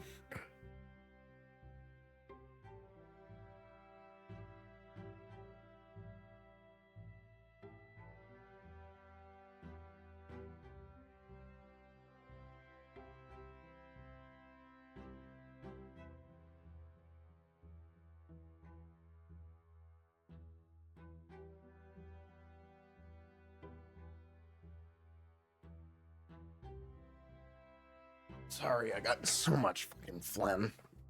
You leave the square along with them. The last straw has won the day. You got what you wanted. The battalions leave the city by night, and Artnian always keeps his promise.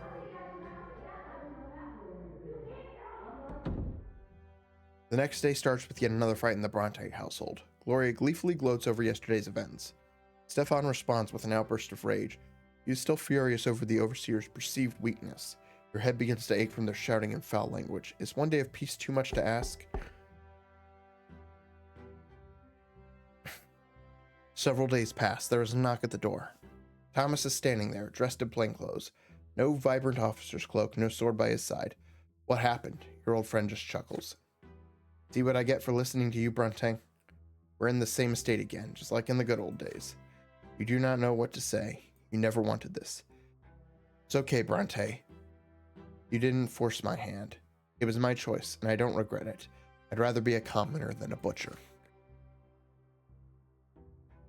I came to say goodbye. I've been ordered by the overseer to leave Anizotte and never come back. Oh well, beast's getting executed, right? I doubt we'll ever see each other again. Thomas offers you his hand. Farewell, Graham. You stay on your path, no matter what. Shake your friend's hand for the last time. You ruined Thomas's life for your own ends. How much more will you have to sacrifice before this is finally over? The secret chancellery feels the brunt of the overseer's fury as well. Brante, I need to execute a few people to convince Gaius Tempest the instigators of the protest have been found. Pick a few people you won't mind losing. Not an easy choice to make. After thinking long and hard, you decide to go the safe route and hand over several of Moss's agents to the authorities. No one will miss those drunks and degenerates. Good riddance to bad rubbish. Just don't go thinking I can replace him. But don't go thinking I can replace him just like that. I ain't made of goons, yeah? Guess Sir Felipe will have to get by without reports on his enemies for a bit.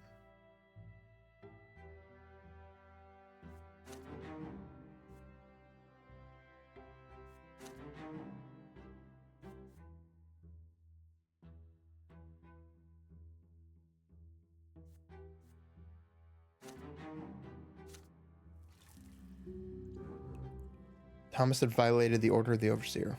He had been demoted and went into exile.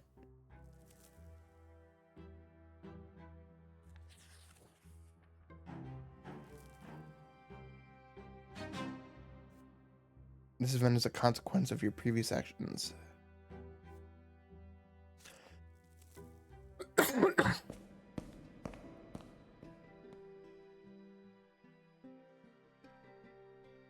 Felipe has chosen an unusual meeting place tonight.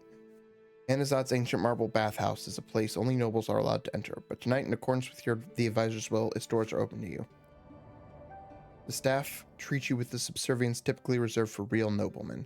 You are shown to a magnificent hall with a ceiling supported by centuries-old columns and left alone. The reflections of hundreds of candle flames dance across the walls and the water in the marble pool. You notice a bowl of candied fruit and a bottle of wine. There are no other patrons. This is most likely the only time you will ever see the inside of the bathhouse. Felipe rarely uses the same meeting place twice. After a while, you muster enough courage to enter the water. It is very warm. You lie on your back and float. Your body relaxes and a pleasant feeling of drowsiness creeps over you. Oh no. You are startled by echoing footsteps and the percussive thudding of a cane. Felipe is approaching. Several burly men led by Oliver Moss follow behind him. You get out of the water and reach for your clothes, but Moss steps onto your garments, preventing you from covering yourself. Hello there, Brante. Felipe's men surround you. The advisor taps the floor with his cane. The sound echoes off the marble walls. Droplets of water from your wet hair run down your back, causing you to shiver. Are you really naive enough to think you could conceal your betrayal from me, Brante?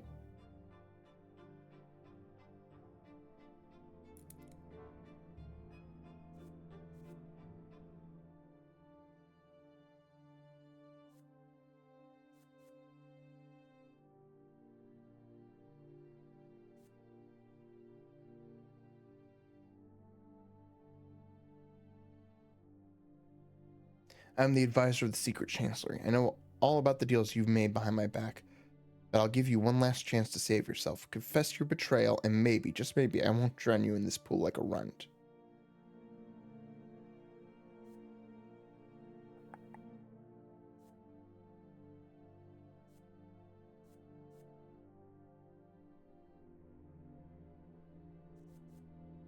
Deny your guilt. You make up a clever lie to throw off suspicion. You need to remain calm. Felipe does not know anything for sure. He is just fishing. The advisor is a hard man to deceive, but you have learned a lot over the years. Looking Felipe in the eye, you tell him that this test makes no sense. None of his enemies could possibly have counted on your help, not even for a second. You have made no deals. You have conspired with no one. You have not betrayed, Sir Advisor. You are loyal to him and him alone. Felipe gazes at you for a moment and then snaps his fingers. Moss lifts his foot from your clothes. His men move aside a bit. Fine, Brante. You've passed the test. Your loyalty is admirable. I need a man in Magra I could trust. You must stay here until midnight. Loyalty deserves to be rewarded. They leave. You sit down right on the marble floor, trying to calm your pounding heart. Just a little bit longer and you would have involuntarily given yourself away. Imagining your limp body floating in the pool, you feel no desire to stay. You wait a little while, then go home. Oh boy.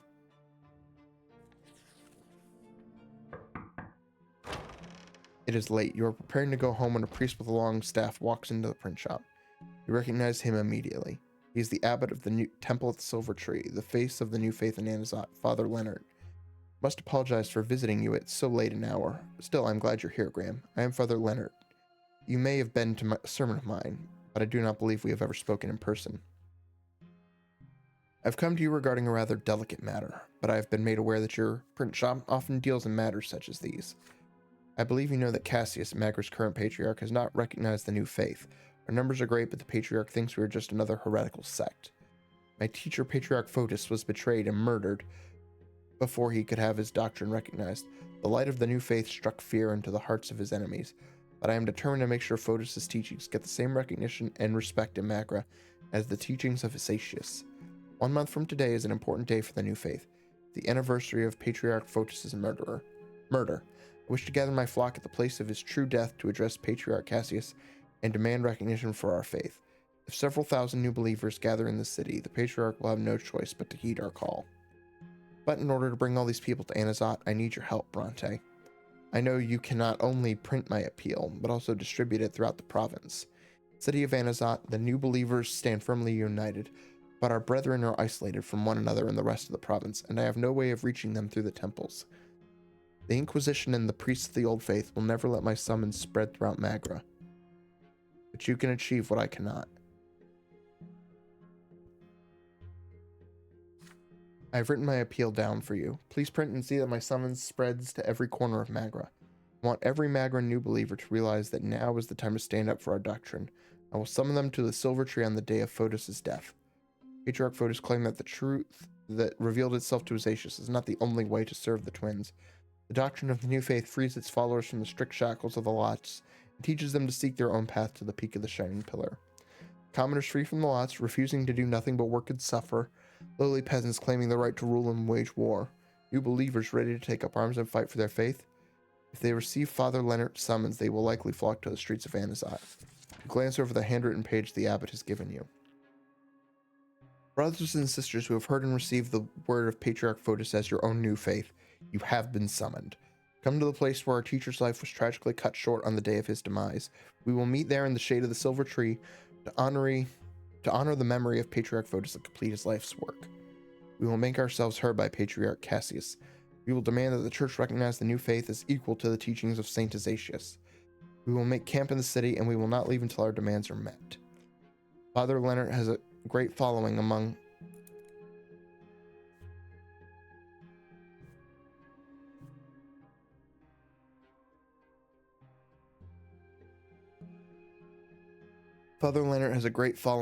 the people. His summons could have significant repercussions in Anizotte.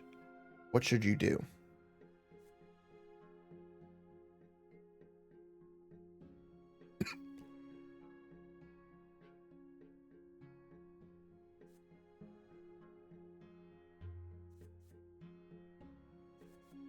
Fulfill his request.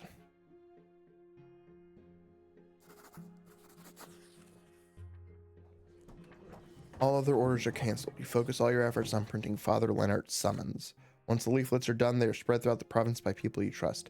New believers soon begin to leave small Magran towns and villages and head to Anizotte. The city authorities soon take note of the pilgrims arriving in greater numbers every day. 1 week before Patriarch Fotis' memorial, Anizotte shuts its gates. The thousands of new believers already inside its walls are outraged, and the gendarmes are forced to reopen the city. The prefecture, the Inquisition, the Legion, none of them are ready to contend with masses of new believers united by a common purpose. On the day of Patriarch Fotis' death, Father Leonard addresses his flock with a sermon, and leads the inspired followers to the residence of Patriarch Cassius. One against an immense crowd, Cassius has no choice but to accept their demands. He recognizes the new faith as equal to the teachings of Saint Azatius, and grants the new faith priests in Magra freedom to preach their doctrine as they see fit. Most of the new believers soon leave the city for their homes. However, some commoners choose to remain in Anizotte. These several days of sudden chaos have ruined several of the secret chancellery's best laid plans. Your spy network's operations are also disrupted. What's more, the people eventually learn that your print shop was involved in the affair. As a consequence, your family falls out of favor with the gentry, who still respect the teachings of Azatius. Father Leonard and his flock, on the other hand, are sincerely grateful for your assistance. I could never have assembled so many people without your aid, Brante.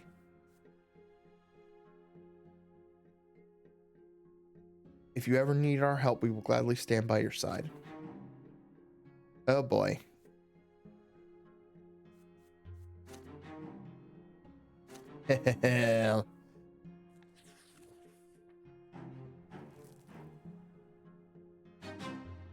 This is a consequence of your previous actions. Recent events have dealt a crushing blow to the reputation of the Brante family. You have slipped into the realm of infamy and disgrace. So far, the noble families of the city have patiently endured your transgressions, but now you have lost faith in their eyes. Noble society is eager to bring your every dusty scandal back into the light. Old offenses, ancient grievances, and naturally, Father's marriage to Lydia, Brante, and Gloria's ignoble origins, and they have surely not forgotten that the sons of Robert and Lydia Brante, Graham and Nathan, were born out of wedlock.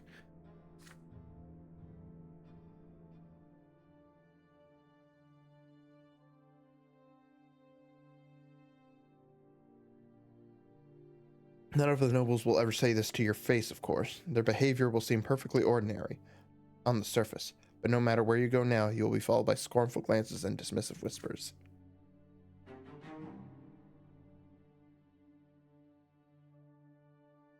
We have to accept this and humbly bear this burden.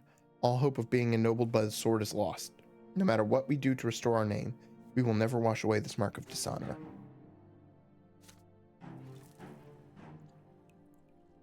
The Brante name is dragged through the dirt, never to recover.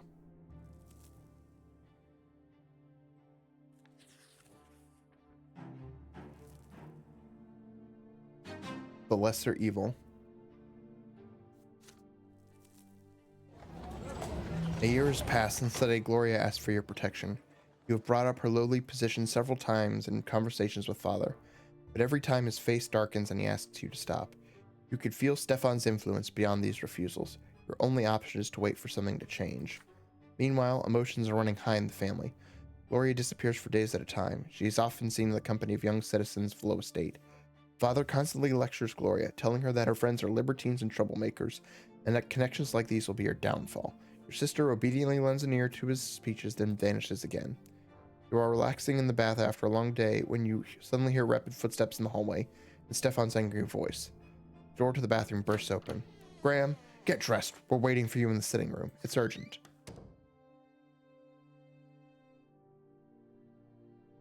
Perplexed, you get out of the tub and make yourself presentable. Father and Stefan are waiting for you in the sitting room. Gloria is huddled in a chair in the corner. Your elder brother swiftly locks the door behind you. This bodes ill. So I was on my way to a ball at the El Liberius mansion. I was already on their doorstep when a servant told me that he had been ordered to turn me away. They will not have anything to do with a family whose offspring is member of a secret society. Father, Graham, whom do you suppose they meant?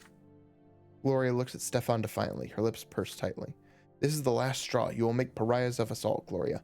I will not allow you to ruin everything Sir Gregor worked for. Stefan is nearly screaming, but then he pulls himself together and continues in a more composed manner. I'm afraid Lady Gloria cannot remain in this house, but being honorable people, we must provide for her future. Sir Jose L. Pelletier is willing to take her as his lawful wife.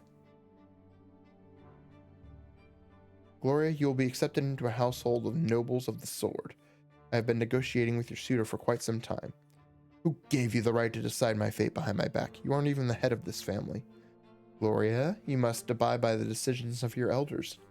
This family has done so much for you already. Now I'm even going to provide you with a good match, but you're acting like a spoiled child. You will be a nobleman's wife, you fool. You'll be able to write your poems. You'll want for nothing. You'll be able to enjoy your life. Sir L. Pelletier has been hounding me for a year now. I can't believe he's in love with me, a lowly common girl. Sure, he's easy on the eyes. He's a skilled warrior and a respected nobleman. But he needs a wife to give birth to his heirs, follow him around obediently at social gatherings, and praise his chivalry. Can't you see that I don't belong in his family?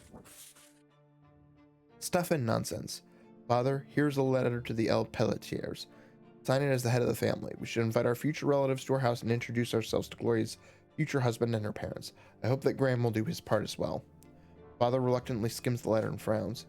Stefan, why have you never spoken to me about a matter of such importance? No match can be made without my consent. Have I announced my wish for Gloria to be married? Father, she leaves us no choice. You know that we cannot make Gloria a Brante, but our family reputation still suffers because of her rebellious ways. Don't you see that this marriage will benefit everyone?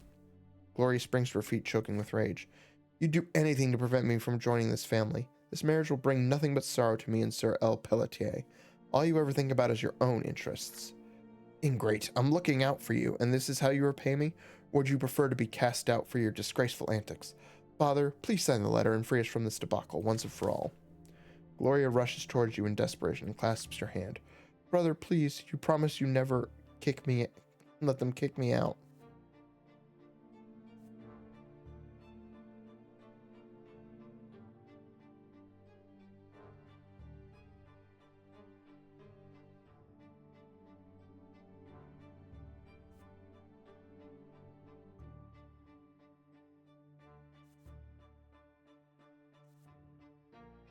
Push pressure on Father.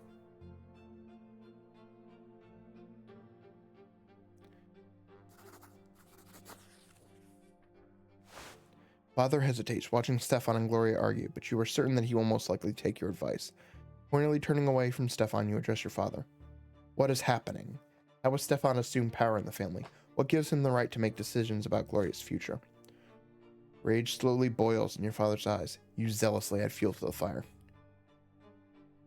Your passionate speech continues. Father made his decision when he accepted Gloria into his home with her mother. It was grandfather who tried to oust them both from his home for the crime of their low birth. The old man may be resting in his tomb, but his machinations have been taken over by his favorite grandson, Stefan. Father has surely had enough of this tyranny under his own roof. He has the right to choose his own family. Father slams his fist on the table. Stefan instinctively steps back. Gloria gives the head of the house a look full of hope. You are right, Graham. Enough. I did not earn the noble lot to be ordered around. Stefan, I am the head of this household. You are not Gregor Brante, and you never will be. He takes the letter to the groom's family and tears it to shreds. Stefan's face grows crimson. He can barely contain his rage. If you cannot keep the family in check and defend our honor, Father, then I will have to do it myself. Stefan's words send you into a long, vehement speech. How dare he? Father has dedicated his entire life to this family. Only he knows what is best for it. You're right, Graham. My fear of your grandfather was too strong. Those days are over. Gloria is Lydia's daughter, the daughter of my wife, and she is my daughter as well. Gloria is shaking now. She cannot believe her ears. Father, what are you saying? Come to your senses. Your dishonor will ruin our entire family. Father does not dignify Stefan's words with a response. His eyes are fixed solely on Gloria. Dishonor does not frighten me. Gossip does not frighten me. Come to me, my daughter, Gloria Brante. Gloria falls on her adoptive father's shoulder, racked by silent tears. Father. You join their embrace. Gloria squeezes your hand in hers, your sister's eyes glimmering with joy and gratitude.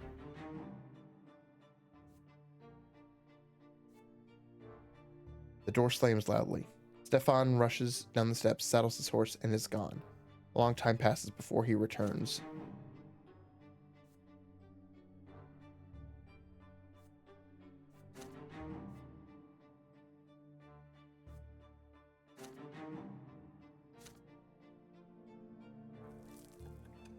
Okay.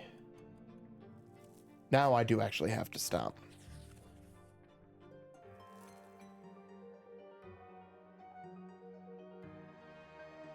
After many years, the simmering, unceasing hostilities between Overseer Gaius Tempest and Archduke Melanidas have finally come to an end.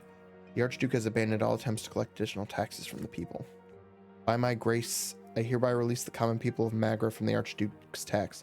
All hail the dynasty of Melanidas, which has protected you since time immemorial. The farmers and merchants can finally heave a sigh of relief. Unexpectedly, the Archduke soon withdrew from all provincial affairs, sequestering himself in his ancestral castle of Serpenverda. The gentry who remain loyal to the Archduke are baffled. Is he accepted defeat at the hands of the Overseer, or is this just an elaborate ruse?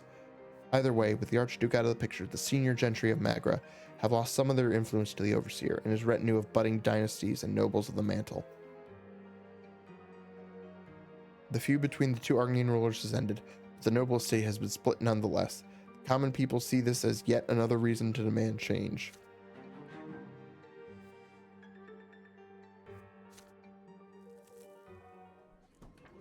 Alright, so that's it. Now, everyone have a good night. It is too late for me. I need to go to bed. I won't be streaming tomorrow night, but I plan to be back on Wednesday night with Elden Ring. So yeah, that's it. Thank you all for watching. Have a good night, and I'll see you later. Bye-bye.